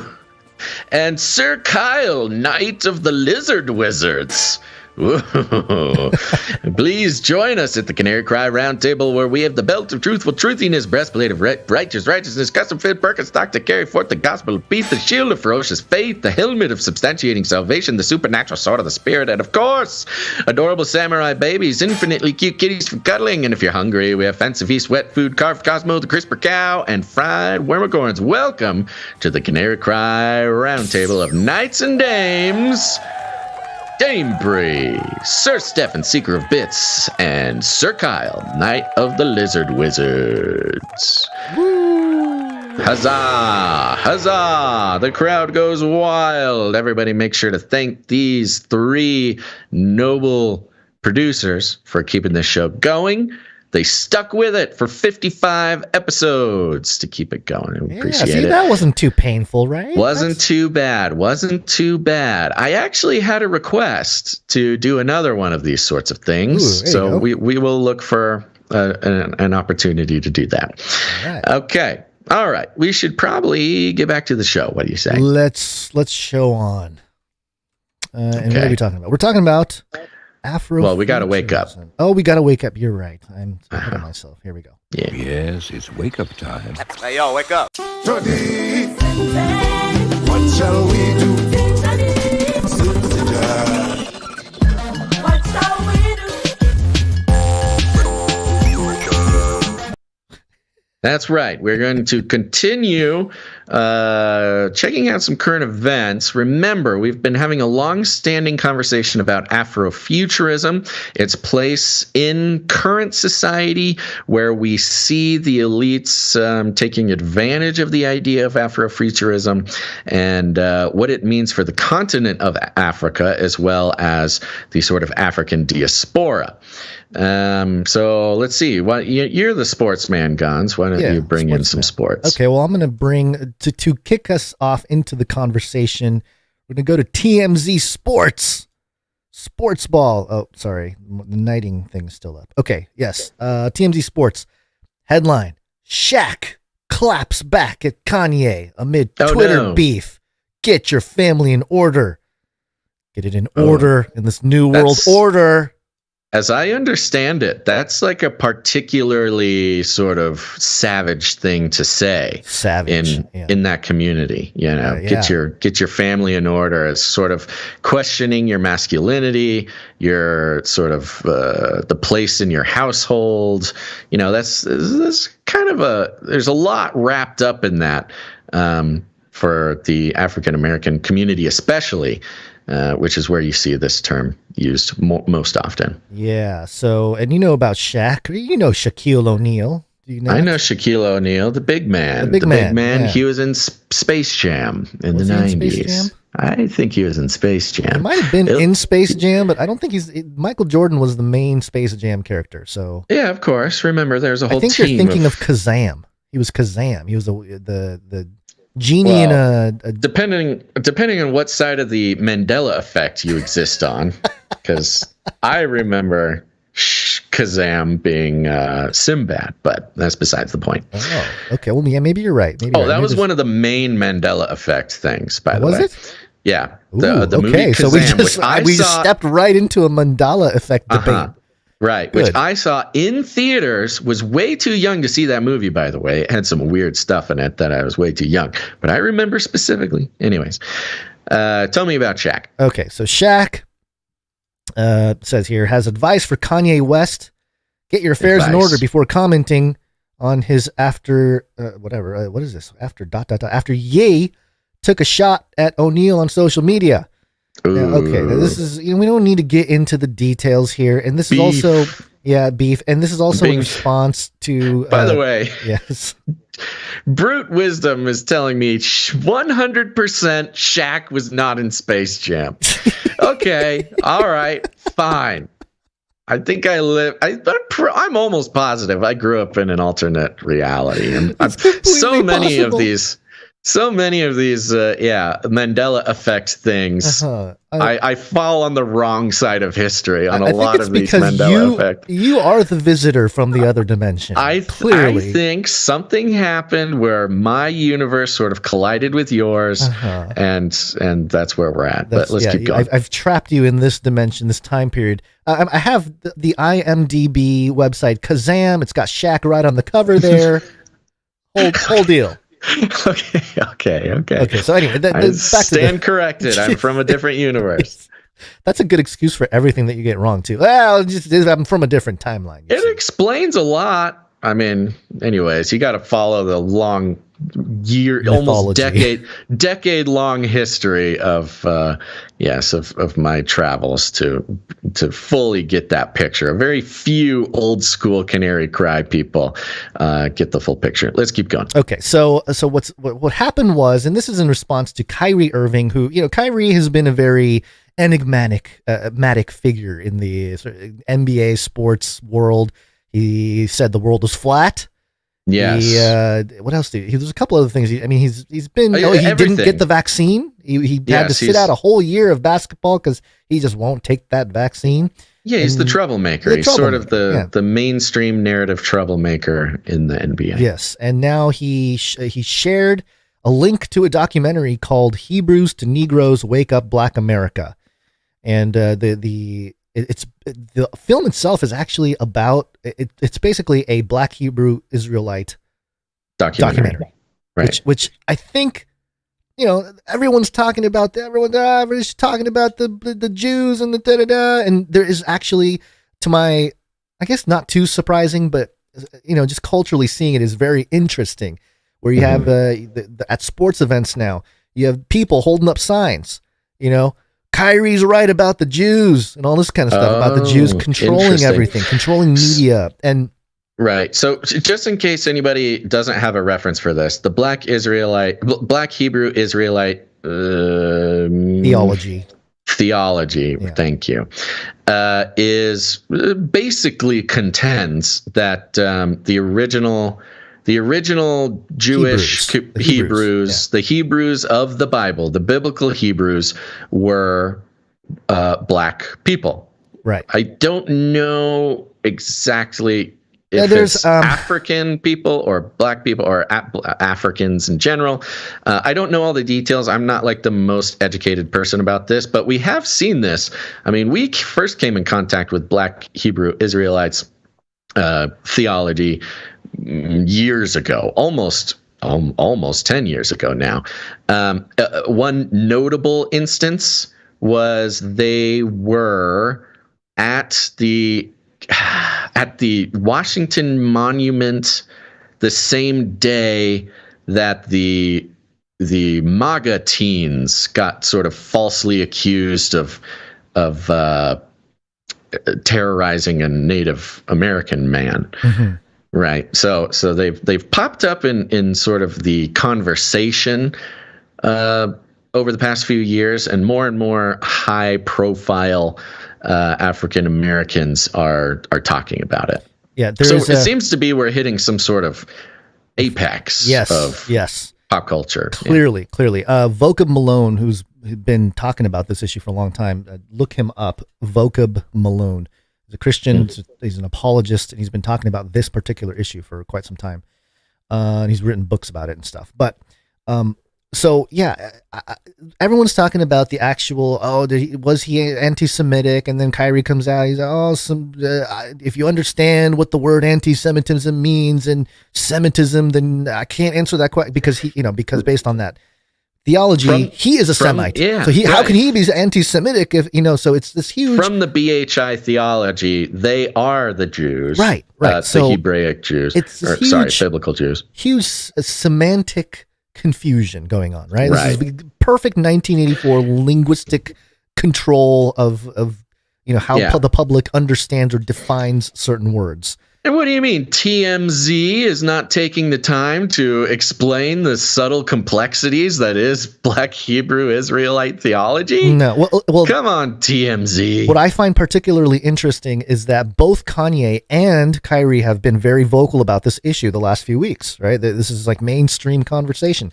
But something I don't see anybody really talking about, and maybe there are corners of the internet like tucked away like we are in a certain sense, discussing this issue, but it reminded me of a document that we've talked about before, and I think it's important to bring up every once in a while because it's very relevant.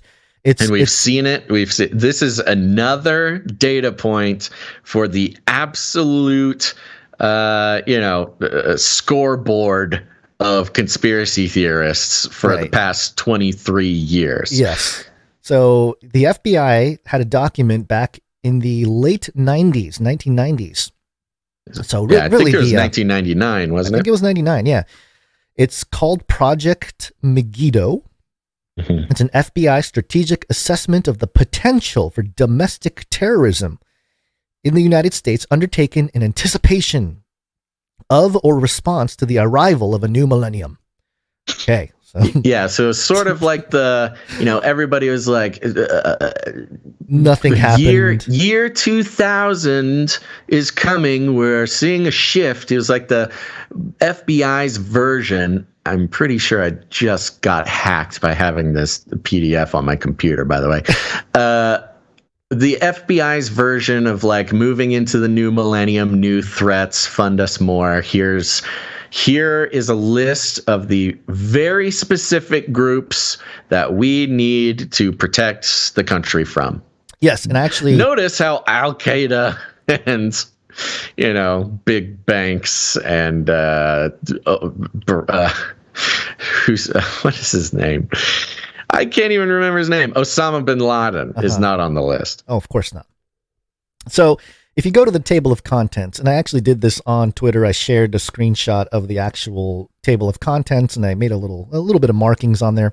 They've got their executive summary in this document, and then they have an introduction where they talk about when does the millennium begin, blueprint for action, the Turner Diaries, which is not talked enough about sort of thing. I guess back in the 90s, it was sort of the backbone or foundation of the white supremacist, white nationalists, and even Christian nationalist thing, where you're taking over governments. Piece of literature. Yeah. Interpretations of the Bible is a line item under the introduction. I know. You almost just have to read the whole table of contents. I am. Listen to this. 23. No, I mean, just to get the, let's hit this rapid fire real quick, and then we can go. Okay. So this is in 1999. The FBI was saying these are the threats to come in the new millennium. First, they have something called when does the new millennium begin, which is an interesting question. And then blueprint for action, the Turner Diaries. Interpretations of the Bible is a national security risk. Apocalyptic religious beliefs, national security risk. The New World Order conspiracy theory, and the year 2000 computer bug. That was a fun one. Gun control law. Then it goes on to broader topics: Christian identity, white supremacy, militias, Black Hebrew Israelites is on the list, apocalyptic cults, the significance of Jerusalem, and then conclusion. This was 23 years ago. They were setting forth the biggest threats of the new millennium, and the table of contents reads like a checklist. It's a checklist. It's a checklist. It reads like the CNN Twitter feed, basically. Yeah. So because of that, and we've known about this document and everything else, but because we've seen the Christian nationalism, we've seen the white supremacy thing, we've seen the militia-esque type of movements, And now we're really seeing the Black Hebrew Israelite being used as a topic of division. Center stage. Yeah, center stage. And what's interesting is that it's happening within the Black community, which was so part of the wokeness, the Black Lives Matter, and the NBA specifically. Black Lives Matter was a big deal a couple of years ago, right? The players changed the names on the jerseys to say, how many more, whatever, all the phrasing or whatever. The corporations adopted it. Yes. So isn't it just like the elite lizard people formula to raise them up and then tear them down? Systematically raise them up and then systematically tear them down. And I think this is what's happening using this Black Hebrew Israelite issue, which is going to garner people like Ye, who was like, hey, I'm going to do my own thing. I want to create my own nation, my own government, or whatever he's doing, right? So it's that's the Afrofuturism part of it. Which is very, right. So Afrofuturism, just as in a quick review, we've been following that the trend is, build up the continent of Africa, the African diaspora as the future, not just future of Africa, but future for the world. The world's future prosperity lies in Africa and lies with Africans. We've seen this push. And again, I bring it up to the corporate level. When corporations are using the ideology for financial gain, that's when you know that it's really become something. It's really become a movement that has sticking power and will be used on a global scale for economic gain for probably all the wrong people. And so, you see this with Black Panther. You see this with the installation of the idea of Africa as the future of the world's prosperity in the pop culture common software upload into everybody's minds. And again, the introduction and then the advent, the true coming of the Black Hebrew Israelite movement into the forefront is an interesting twist, but not a twist like it's unexpected. It's just a twist like, you could see it coming from a mile away once you know how they operate. Right. Because it's then breaking down of the African people that lets the bankers and the colonialists take control of the movement and use it for lizard people ends instead of human being ends. Yeah. The ones that still might be in the works, and I think we need to be very careful, Basil, because we can easily be wrapped up, sort of cold harvested Scooped. into these just drag. I mean, we've already sort of had the beginnings of this, but apocalyptic cults is an interesting one, as well as significance of Jerusalem. But there's something that the document has here. Let me see if I can pull it up. There's sort of a little pretext here that talks about Megiddo. It's a hill in northern Israel. But this is a very, very specific thing that it says, which I think is useful for us to point out real quick. So there's a little paragraph right before the executive summary, and at the very last sentence, okay, here's what it says. The Hebrew word Armageddon means hill of Megiddo. In English, the word has come to represent battle itself. The last book in the New Testament of the Bible designates Armageddon as the assembly point in the apocalyptic setting of God's final and conclusive battle against evil. The name Megiddo is an apt title for a project that analyzes those who believe the year 2000 will usher in the end of the world and who are willing to perpetrate acts of violence to bring that end about. That's the part. Who are willing to perpetrate acts of violence. Right. And that's the distinction where, you and I are not perpetrating acts of violence, but nor do we support acts of violence. We don't. Nor do we encourage acts of violence. In fact, entirely the opposite. But notice, if we're looking at the pattern here with Kyrie, he shared a link to a documentary, and what is he being accused of? Stoking violence. I even saw anti-Semitism and violence. I saw, like one of the more popular YouTubers that does sports stuff, and he's Jewish, and he made this video about Kyrie and how horrible what he did was, and then he related it to a story about a 15-year-old Jewish boy being attacked by some black kids or something like that, and that was proof that Kyrie's tweet was affecting the streets. You know, right. Jews were being attacked by black people because of Kyrie's tweet, and so I don't think that's accurate.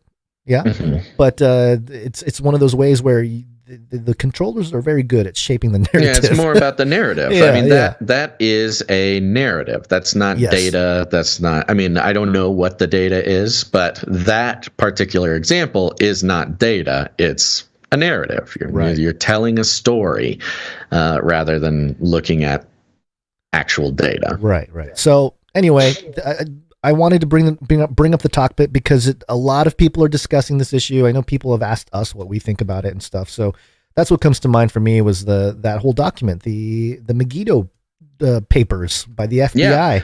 Well, and I mean, what else is there to say besides in 1999, the FBI made a list of the biggest of their targets for the new millennium, and pretty much the Black Hebrew Israelite movement was the last check mark on the list. I mean, so of course they were going to get put in the crosshairs. Yeah. They were the only group on the list that had not yet been addressed, with full force, with the full force public, of the propaganda mainstream thing. Yeah. So there you go. Very interesting. Okay. I think Wonderful. we'll keep an eye on all that and the Afrofuturism thing. And again, the combination of Kyrie and Ye both bringing up this issue and having it become a center of conversation is not on accident, I don't think. Exactly. I think there is a question, a reasonable skepticism to have still, was this brought up organically? Was this sort of surreptitiously inspired by a psychological strategy board type thing? Or are they willful actors? We don't know, but I don't know if it necessarily matters. It doesn't matter. I think it's both the same, it's just the same. It almost doesn't even mean anything to try to differentiate those two things. Real quick, along the same lines and theme of the show, dailymail.co.uk headline: California professor and ex-CIA staffer claims that, quote, Christian white men are primed to start a civil war in America because they were once dominant and are in decline, and blames the right for spike in violent extremism. We don't need to be quoting fringe bloggers coming up with ridiculous conspiracy theories. Conspiracy theory, right? I think this is remember, the theme sort of is what's injected into the mainstream gets injected on purpose with the purpose of with a psychological strategy behind it. And look, we have heard this. This is nothing new. We've heard for years Christian white men feel like they're in danger and they'll start a civil war, right? But I think it's interesting how California professor and ex-CIA staffer claims it. Now, we know the one thing in this headline that doesn't ring true is the prefix X in front of CIA staffer, because we know, we've always known, there's no such thing as an ex-CIA person. Yeah, maybe in title, but not in loyalty. Maybe they may not be on the masthead or on the books, but once you're a CIA guy, you're always a CIA guy, or you die. And so right. Which, by the way, I completely forgot to mention Anthony Bourdain in the context of the crypto guy that got killed. Bourdain was also a guy who tweeted about Mossad and then was mysteriously died. Oh, right. Yes, that was an interesting connection there. Yes. Continue. So just another example of how the psychological injection of these terms, and the timing of this one is interesting.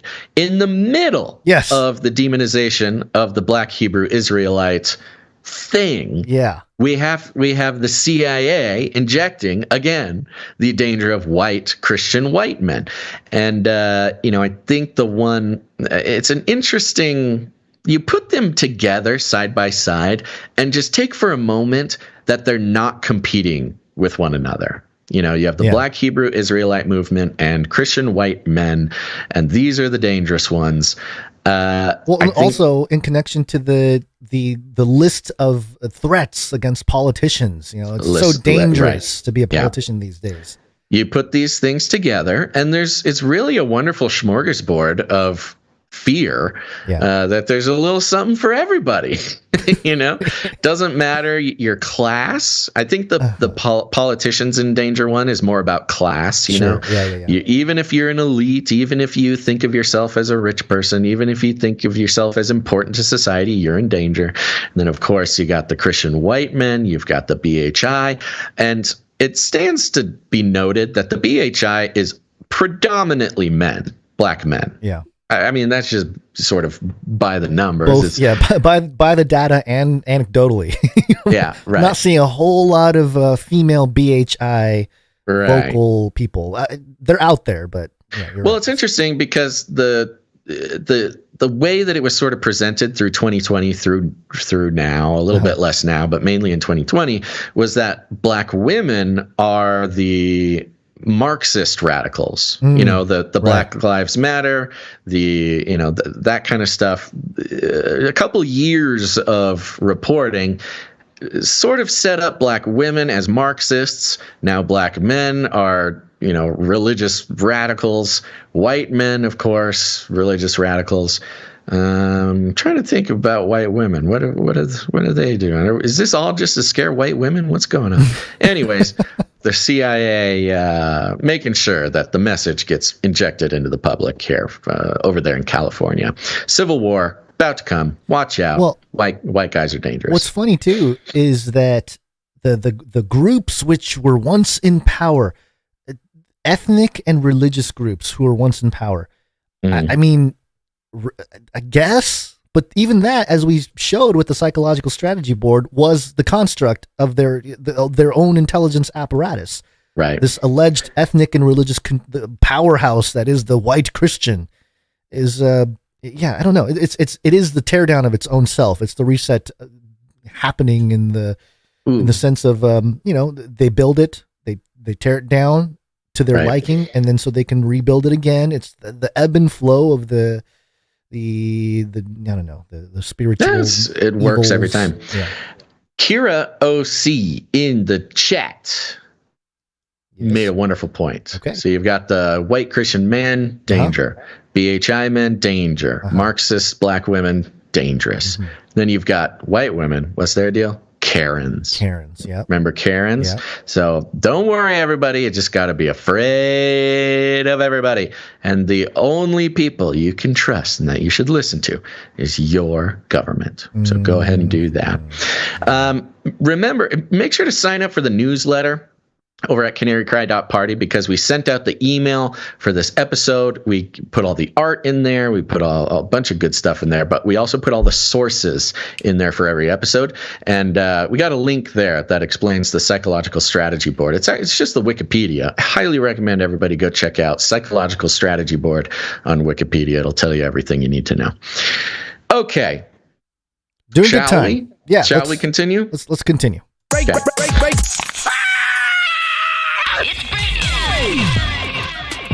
This is break. Don't just consume the content, but become the content. Become the content. Take a break. All right, we'll take a quick break here, thanking producers who come in with their God-given talent. Don't just consume the content. Become the content. Help build the culture behind the community here at Canary Cry News Talk. All we ask is that you do something that is directly for the show. We love all the things you do, but also we love it more when you do it for the show. All right, we're going to start off with some audio production. Audio production.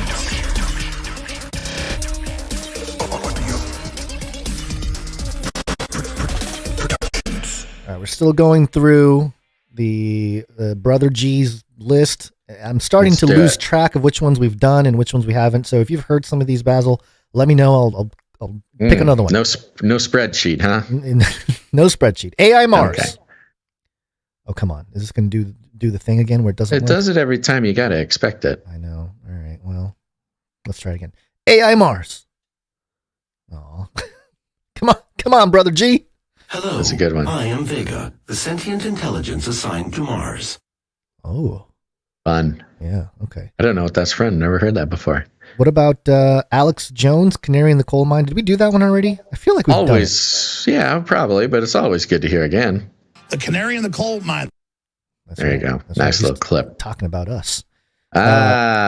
One more real quick. Let's do the energy crisis. We spent decades perfecting the science, selling it to humanity, making it usable and safe. We solved an energy crisis the world had no answer for. I played that one already too, but yeah, there you go. Thank you very much, Brother G. We will continue to go through this large list.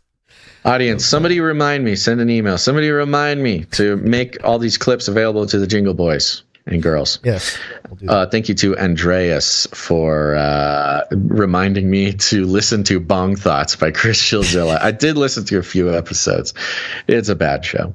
It's a bad show. It's not a good show. Yeah, I tried. Well, all right.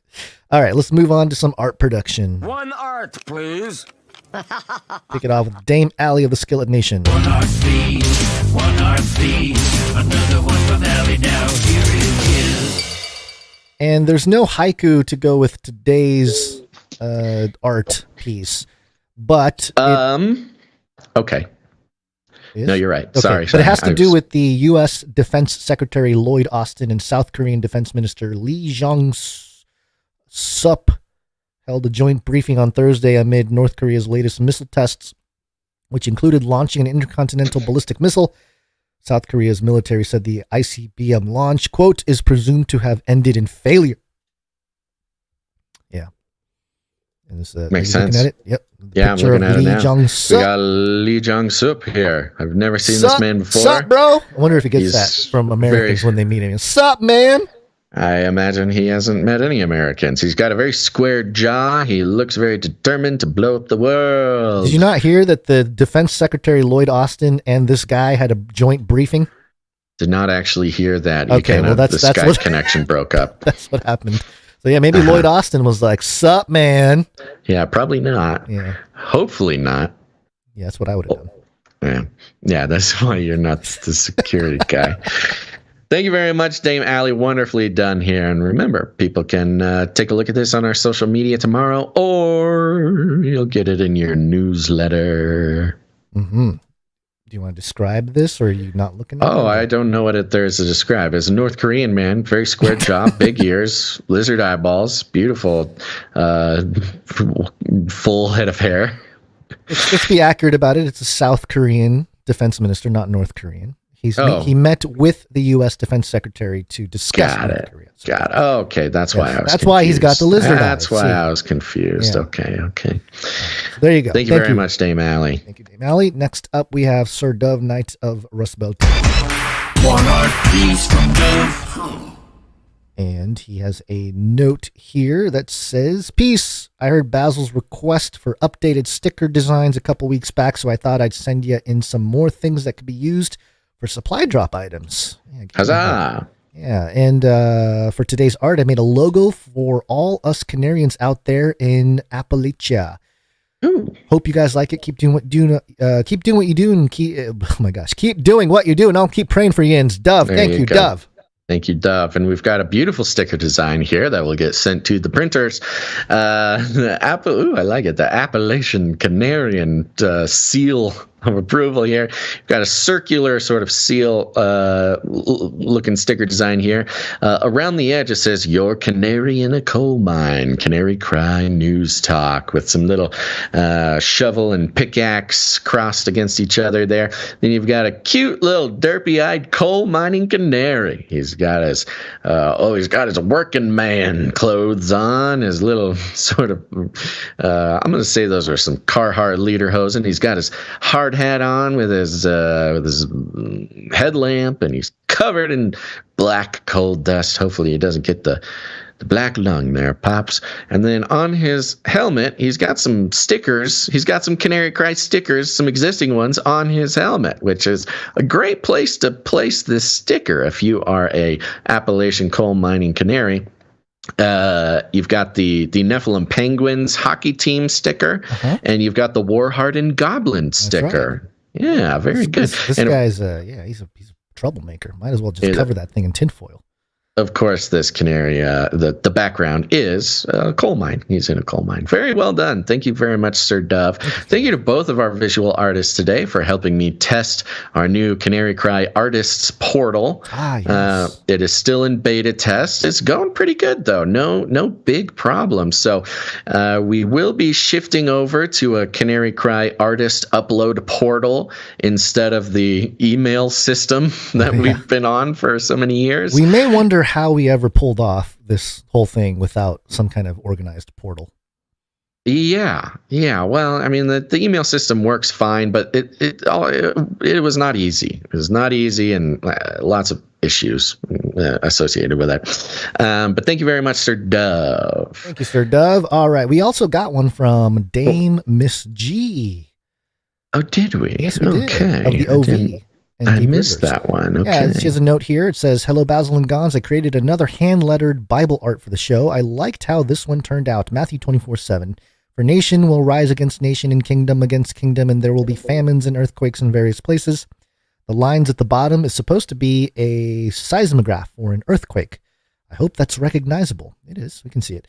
I forgot to mention for the meetup report that when we got to the coffee shop, there was a dog named Baz that my dad and I met. It made us laugh that, Basil, you were there in spirit. Ha ha. Have a great show today, guys. Many blessings. Dame Miss G of the OV. Yeah, I don't know why you're sending dogs to be your representative. You know, I just like to mess with people's heads a little bit, you know. Yeah. And we have yes, the dog reported back, and it sounds like it was a very fun meetup. Yeah. Thank you very much. And we have the piece here. I don't know if you can see it, Basil.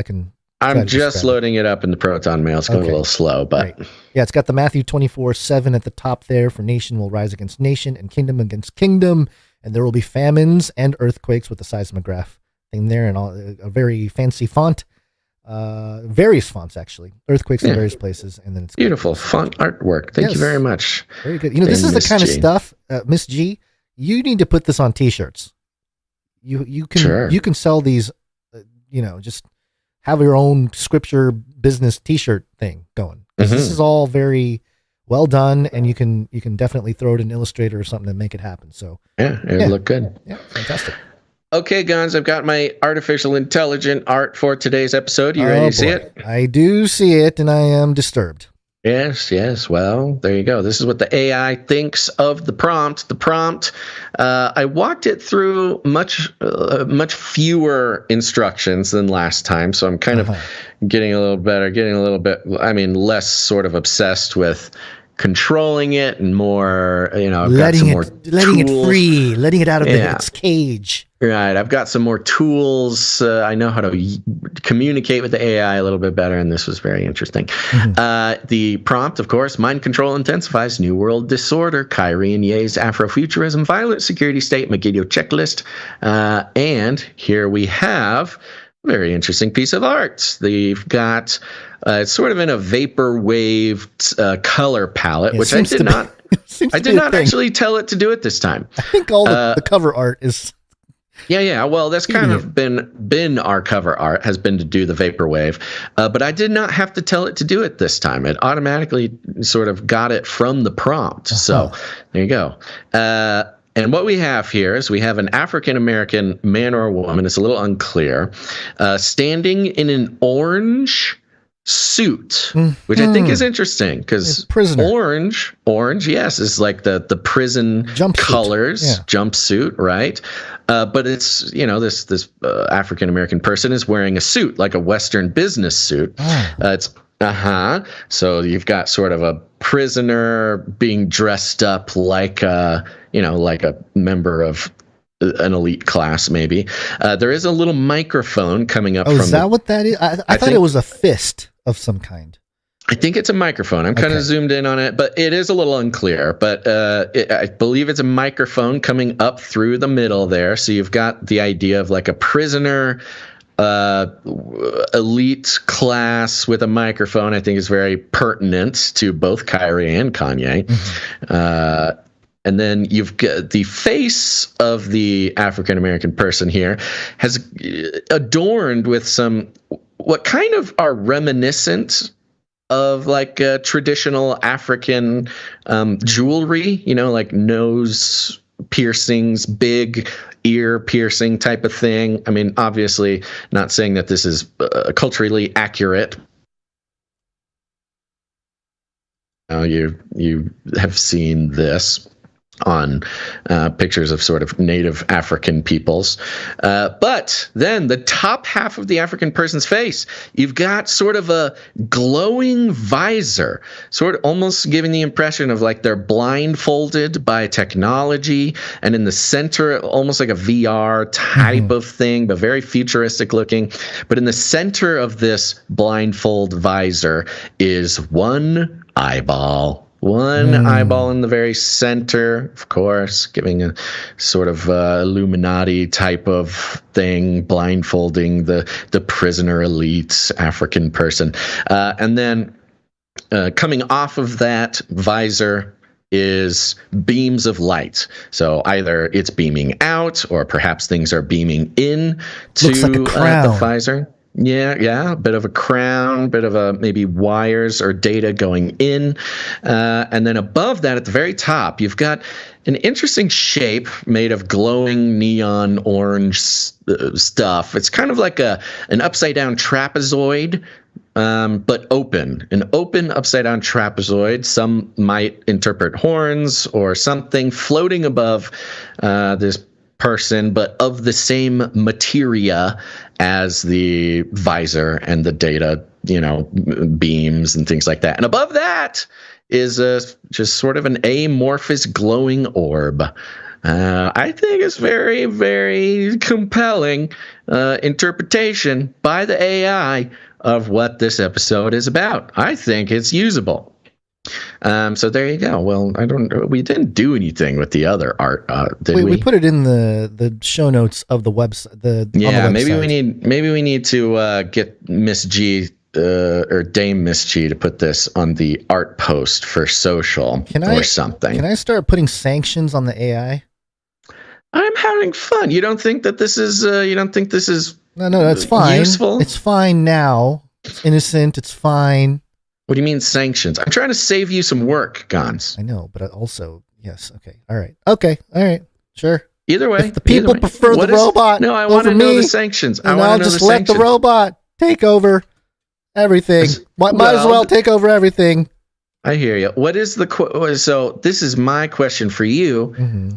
Do you prefer to do the art yourself, or is I enjoy putting the art together. I do. Well, if you enjoy it, you can continue doing that. We can do both. Yeah, we don't need to replace you if you don't want to be replaced. Well, see, that doesn't make me feel good. I feel like I'm a microcosm of the greater social replacement taking place. No, Gons, you need to advocate for yourself, buddy. You don't need to make yourself smaller for the AI, okay? Advocate for yourself. If you want to do the art, you'll keep doing the art. I might keep doing this. I don't know. No, I think this is fun. This is a good, fun thing. We'll see how we do need to make it available. By the way, speaking of advocating for ourselves, which I did not do at the top with the rundown thing. I did not do the rundown for today. I did a poll over on the YouTube and told people to email me if they would rather I do the rundown and if they find value in it. The question was, do Basil's rundowns bring any value to the top of the show? 131 votes. 83% say yes. So there you go. And then we did get some emails from people saying, don't stop doing the rundowns. Okay, so I will keep doing the rundowns. For you, Gons, I will also try to keep it short. Thank you very much for participating in that poll, everybody. Maybe I'll do a poll about the AI thing someday. Okay, let's keep moving. Microfiction. Microfiction. We have the completion of Anon's saga. Oh, yes. Screams fill the air, followed by silence. When the dust settles, there's nothing left but a pile of bones, a few syringes, and a vest. Kevin's seem to run off somewhere on another scavenge hunt. Well, thought Basil in shock of disbelief of what he just witnessed, quote, "This is either really good or really bad." The end.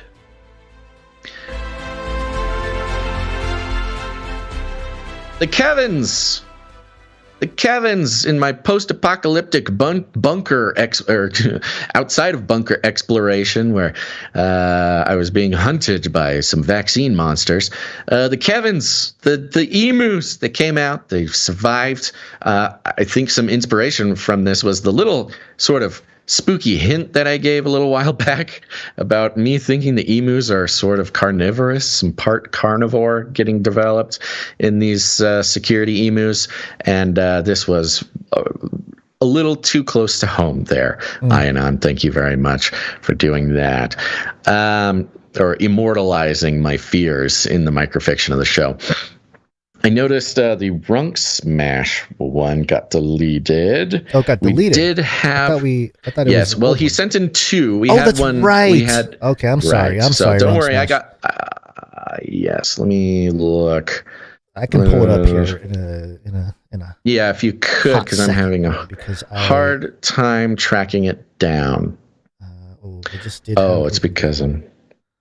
Yeah, this is a good moment right here. Well, this is what happens when things happen this way. I think I have it. It's the one he sent in on the 1st. Chris Awakens. Yes, I have it. I'm ready. Okay.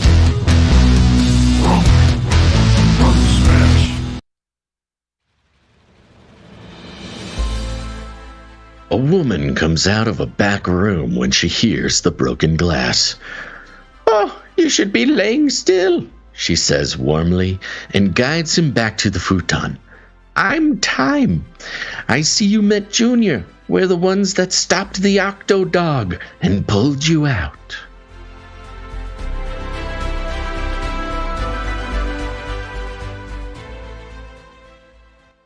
I actually took a run at copy-pasting Runk Smash's microfictions into the AI art bot. Don't have anything to show, but I was playing with it, Runk Smash. Okay, there we go. All right. Thank you to all of our artists. These are producers just as much as anyone else is a producer. They are an important part of the show, creating content, filling out the lore and the future lore of the show. We appreciate them very much. And if you are a creative person of any kind, whether you're a musician or a graphic artist or a visual artist, a fushigi juggler, whatever you do, send something into the show. For now, you can send that into canarycryradio@gmail.com. And soon we will have an artist upload portal that we will give out when it's ready. I gotta send Runk Smash that. I think maybe I did. I don't know. We'll find out. Thank you very much, everybody. Let's finish out the show. You're fired. Haha. You are already sort of a cybernetic symbiote. Neural nets are taking over from regular programming. So you are connected. We are Dun, connected. dun, dun. Da, da, da, da. An especially relevant quote from Elon, because there was a series of tweets that started coming out. I think it was yesterday. I made a couple comments on him where he was being a little cheeky. Nobody really knew what he was talking about. He said something about, things like a neuron doesn't realize it's a neuron, or, let's see here. Tiny talk is talk so small it feels like it's coming from your own mind.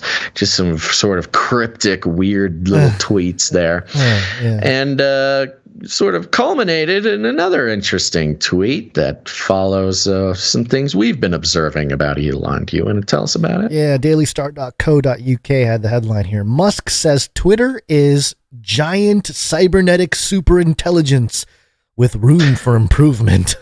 Now, here's the fun part about this for me, Gons, because of course we've made a practice about pointing out, technocrats' weird comments about hive minds and cybernetic, mind powers and things like that. That's been a mainstay of our turf for a long time.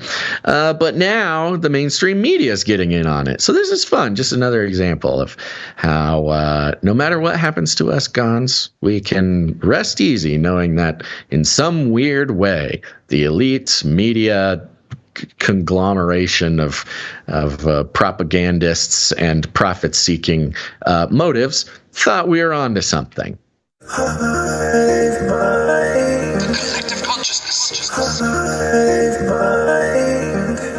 Says here, Elon Musk has warned of the threat that artificial intelligence poses to humanity and has launched his Neuralink project to put us on equal footing with the machines.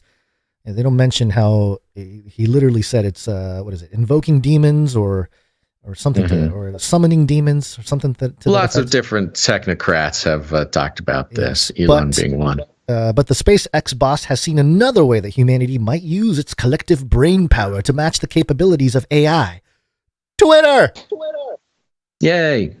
I think this more than anything gives away sort of the deep Elon desire to own Twitter. Yeah. Because he really does see it as an analog hive mind. Yep. You take the bajillions of tiny little conversations and you use that to sort of measure the conversation as a whole. That is the human hive mind. And this has been talked about for a long time. But as far as the most practical active hive minds, cauldron in society right now, I think Twitter, I agree with Elon. It's probably Twitter. Yeah, it seems to have happened is, Elon got into his Antichrist Baphomet suit, from Halloween. Right. He sat down, he put on the Twitter Cerebro on his head. Yes. And he saw all the people and then he started tweeting, the nodes don't even realize, or what is it? Neurons don't even realize they are neurons. And he's making social commentary on our presence. He wirelessly connected to his new hive mind that he owns with his own, prototype of Neuralink. And instead of reading individual tweets, there was just the direct feed of the hive mind conversation. And his thoughts just started getting tweeted as he was having them. The social network's new owner tweeted, quote, "Because it consists of billions of bidirectional interactions per day, Twitter can be thought of as a collective cybernetic superintelligence." And there you were thinking it was just a way of sharing funny cat pictures. Haha, Daily Star. Musk did follow up his thought with an important PS. A lot of room for improvement. Which, that's a very power move type of thing to say, Well, and I think it's interesting because some other headlines are coming out. We didn't cover them, but he does plan on firing. Actually, I think it's happening actively today. 50% of Twitter's workforce. This includes, a lot of the stuff he doesn't deem important. A lot of the censors, probably a lot of the equity inclusion, employees, a lot of the fat as. Ow, I just got attacked by a cat. I saw that. There he is.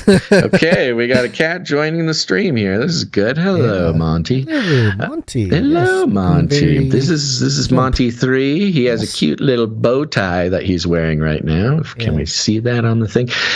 Anyways, what was I saying? Oh, he's firing a bunch of the people, and part of that was he locked the doors. Nobody was allowed to come in, and it was revealed that he has sort of like an elite squad of developers who are working on his little pet projects, and those are the only employees allowed to come in.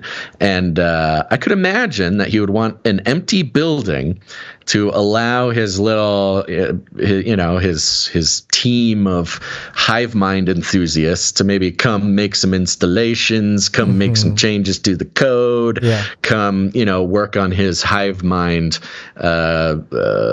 whatever, cybernet algo project, right? I'm looking forward without to anybody see, else seeing it. I'm looking forward to see how it affects our Twitter presence there. You know, he's supposed to be for free speech and all that. So let's see. I have noticed. I didn't notice it right away, but the past couple days, I noticed people are finally seeing my tweets again. I'm starting to actually get followers again. So if nothing else, the limiter has been taken off. Sure.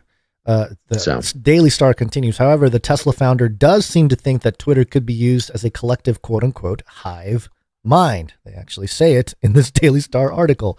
Like the shared consciousness of the Borg in Star Trek. And some people have already made the chilling connection. Daily Star, welcome to the party. Yeah. This connection has been made for a while. So, it's not just in the context of Twitter and, but also, Teilhard de Chardin, the Jesuit priest who talked about the noosphere. I mean, it's been talked about for a long time. I think it was Daily Star. It was episode 2 or something of Canary Cry News Talk in 2012 that we focused on Canary Cry Radio. Sorry, yes, Canary Cry Radio in 2012, talking about the hive mind and the sentient simulation and stuff like that, talking about this exact thing. So we obviously weren't the first, nor are we the most thorough or academic, but at least in the Canaryverse, this has been a founding principle for a long time.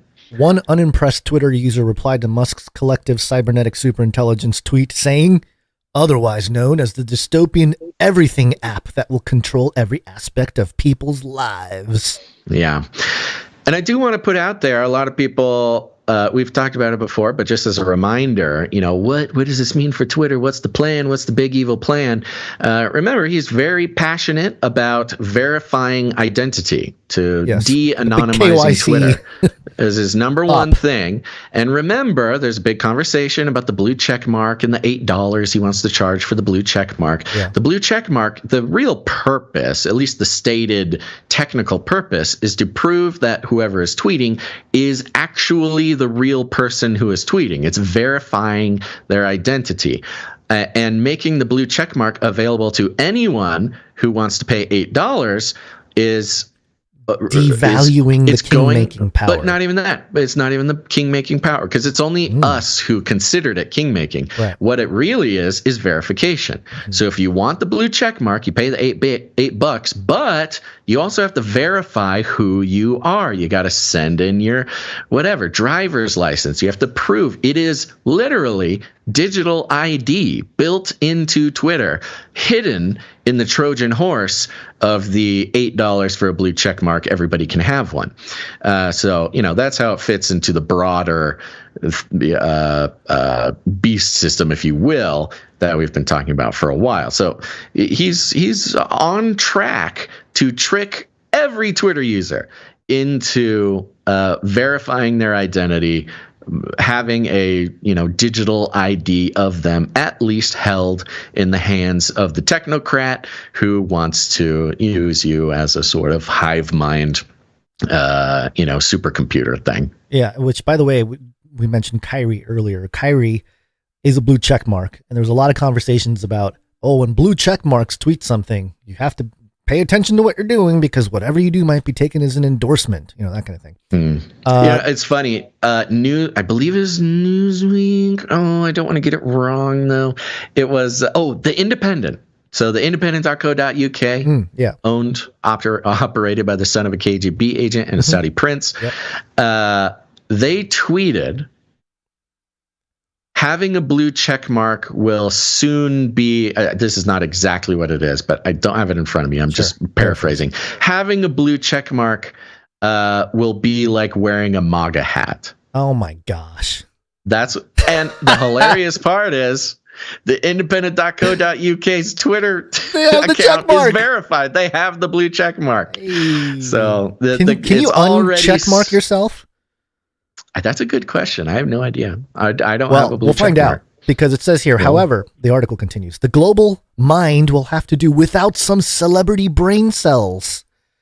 Horror legend Stephen King, Grammy-winning R&B star Toni Braxton, Monty Python icon Eric Idle, and basketball hero, not basketball player, basketball hero LeBron James have all expressed their concern over the new direction that Twitter seems to be taking under Musk and have threatened to shutter their accounts. Blah, blah, blah. I can guarantee not a single one of them will do that. Nope, I don't think so. So anyway, thank you, Elon, for continuing to provide relevant content and basically, proving our arguments for the last 10 years again, to be true. Confirming our entire careers is very nice. Well, I didn't realize this was Elon transitioning into cyborg, actually dropping this jingle. Are you ready to become cyborg? Did you not? I didn't know it was Elon. Cyborg Elon. His direct line into the hive mind. Yeah. All right. Well, that does it, folks. Thanks for being here for the show. We are almost on time, Gons. That's great news. Okay. I think we'll make it. We'll be back on Monday, so don't worry about that, folks. We'll be back. We'll be covering the same stuff that you've been enjoying. Actually, that's not even true. We do switch it up quite a bit, and we'll continue to do that as well. So thank you very much. Tune in on Monday. Thank you to our executive producer for this episode. Sir Moore of Night of the Burning Chariots, coming in to save the day. Riding in on his burning chariot to save the show. We appreciate that. And thanks to all of our producers. It's very important, whether you produce with your time. Dames, or Dame. Congratulations to the new Knights, the new Dame. And we got a few more producers to thank who helped the show out in so essential ways, starting with our Clippies. Our Clippies. Clippy.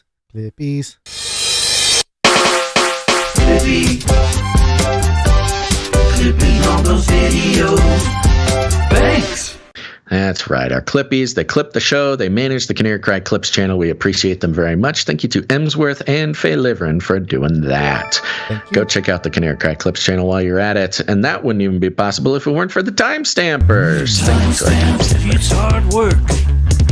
Timestamp. It's hard work. It's a very important job. Goes into so much of what we do. Thank you to producer Christine C. for episode 555 timestamps. Thank you very much, Christine C. Thank you to Miss the social media gal. The social media consultant. Thanks so much. Social media. Follow us. That's right. Dame Miss G of the OV in the Deep Rivers, making sure our art gets on our social media. Thank you very much. Thank you, Dame Miss G. Head on over to canarycrymeetups.com. Canary Cry Meetups. That's right. We got meetups going on all over the place. It is coming up on the holiday season, so maybe there's one happening today. That's right. We have a Canary Cry meetup going on right now in Phoenix, Arizona. It goes through today and tomorrow, so there's still time to get in touch with stephangrenade@gmail.com. Go to canarycrymeetups.com for more info and for the host contact information. Phoenix, come on, guys. Everybody come down. Get to this meetup. We also have Merrillville, Indiana. Northwest Indiana meetup on Saturday, November 5th. That's tomorrow. Remember, the 5th of November, the Canary Cry meetups a lot. That also, I forgot to mention that before too. All the talk about politicians being in danger. Right around November 5th, the anniversary of the gunpowder plot, the attempt to kill King William with blowing up Parliament there. I think it's not an accident that the conversation gets ramped up right before November 5th. I think there's also sort of occult significance there. A lunar eclipse on election night, if I'm not mistaken. Oh, I did not know that. Yeah, that's very interesting. So that the blood election moon night. Oh, classic. All right. So Merrillville, Indiana. Everybody go to canarycrymeetups.com. Go check it out. And remember, you can put on your own meetups if there's not one near you. Just pick a time and a place and let us know about it, and we will tell the world. It's a really good opportunity to connect with real people in your area who listen to the show. People find best friends. People find their literal spouses at these meetups. So go check it out. canarycrymeetups.com. We'll see you at the meetup.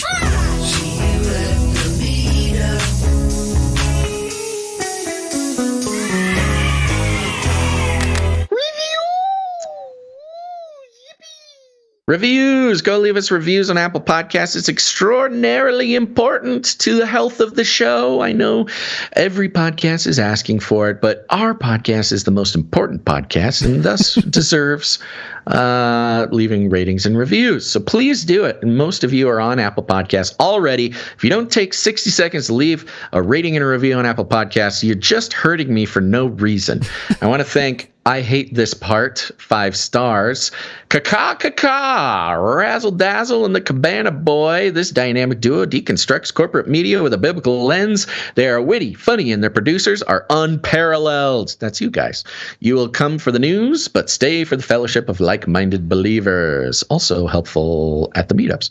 Truly the best podcast ever. P.S. This was my wife's last day of owning an iPhone, so it forced my hand. Love you guys and gals. Caca. Well, thank you. Yeah, it's a good last move on the iPhone. All right. I mean, we've heard a lot of people who waited years to leave ratings and reviews.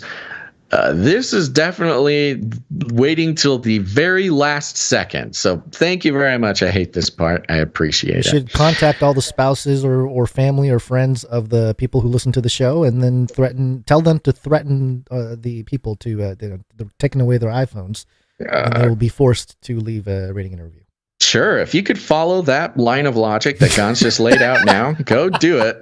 I kind of got lost in it, but I believe that it's there. Thank you, Jam, for the links. And other than that, folks, make sure to share the show. Share it with your friends. Share it with your family. Share it with the iPhones of everyone around you. If you're on public transportation, if you got an iPhone, you got that AirDrop feature. Just go ahead and AirDrop an episode of this show to the entire airplane that you're on, or the entire bus, or if you're in a public place, all you got to do, hit that little share button, click on AirDrop, and you can literally send it to every iPhone around you.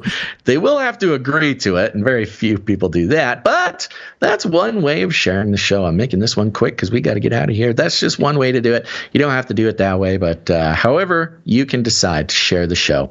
I recommend you follow your heart on that, as long as it's legal in your area. And you're not hurting anybody. Other than that, just share it. Just share it out. We like to call it rattling cages. And if you need any more instructions, here's what you do. You walk right up to him, grab him by the cage, and then you shake it. The end of the world occurred pretty much as we had predicted. I want to shake things up, stir up some controversy, rattle a few cages. Hey, stop that! You'll never silence me. I'm the last angry man, a crusader for the little guy. Leave the bird alone. Never. Rattle a few cages. Rattle a few cages. The human race will have every opportunity to improve. And if they don't? Ask Noah. That's right. Just ask Noah. Gons, any last words? No, other than thank you. Have a great weekend, everybody. And the only track that will play on today's playlist will be Lint Trap. That's right. Lint Trap will be at the end of the show, but you can listen to a whole bunch more of the Canary Cry mixtape Volume 1 on Spotify or a number of other sound places. You can get links to that over at canarycry.party. Go check it out. And don't forget, the deadline for the supply drop is coming up. Head on over to canarycrysupply.com. All right, everybody. Thanks for listening to this episode of Canary Cry News Talk. Make sure to tune in next time. But until then, think outside the cage. You got quiet all of a sudden with that last little rant. What was going on? Think outside the cage, baby. Like that? I don't know. Feed him more. This is the way. This is not about freedom or personal choice. Armageddon's on the way. We will hunt you down and make you pay. I love the Great Reset. I'll keep you warm and safe in my people's zoo. Do not come back, you Nazi psychopaths. Feed him more.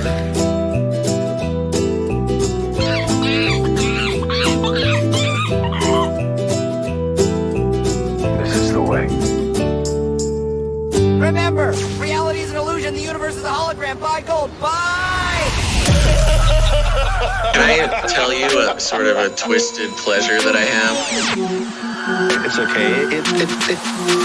No. Clearing out that lint trap. Clearing out that lint trap. Clearing out that lint trap. Clearing out that lint, clearing out that lint trap. Clearing out that lint trap. Clearing out that lint trap. It takes time. A lint catcher. I love it, man. Hey, you gotta clean this out. It's like, a lint catcher. It's a great reset. A lint catcher. I love it, man. Hey, you gotta clean this out. A lint catcher. I love it, man. Yeah. I love peeling off that big old lint trap, rolling it into a ball, peeling off that big old lint trap. Just like throwing it in the trash, really. Should I be saving this? No. You could knit it into a scarf or something? No. Surely. It's very soft. No. This would make really good fire starter. You are a weird prepper. Hoarder. Like a weird guy, man. Weird prepper. Not normal, like a weird guy, man. Clearing out that lint trap. No. Clearing out that lint trap. Clearing out that lint trap. That lint trap. I know it's gross, folks. A lint catcher. I love it, man. Hey, you gotta clean this out. It's like, a lint catcher. It's a great reset. A lint catcher. I love it, man. Hey, you gotta clean this out. A lint catcher. I love that. Doesn't work. I'm constantly having to remind myself, wear a pink shirt for the show. Constantly having to remind myself, save the dryer lint, use it as fire starter, knit a scarf, save the dryer lint. Armageddon's on the way. Goodbye, everybody. And that's the end. And everyone says, oh, that was fun. Bye. I'm out of here. Bye. CanaryCryRadio.com/support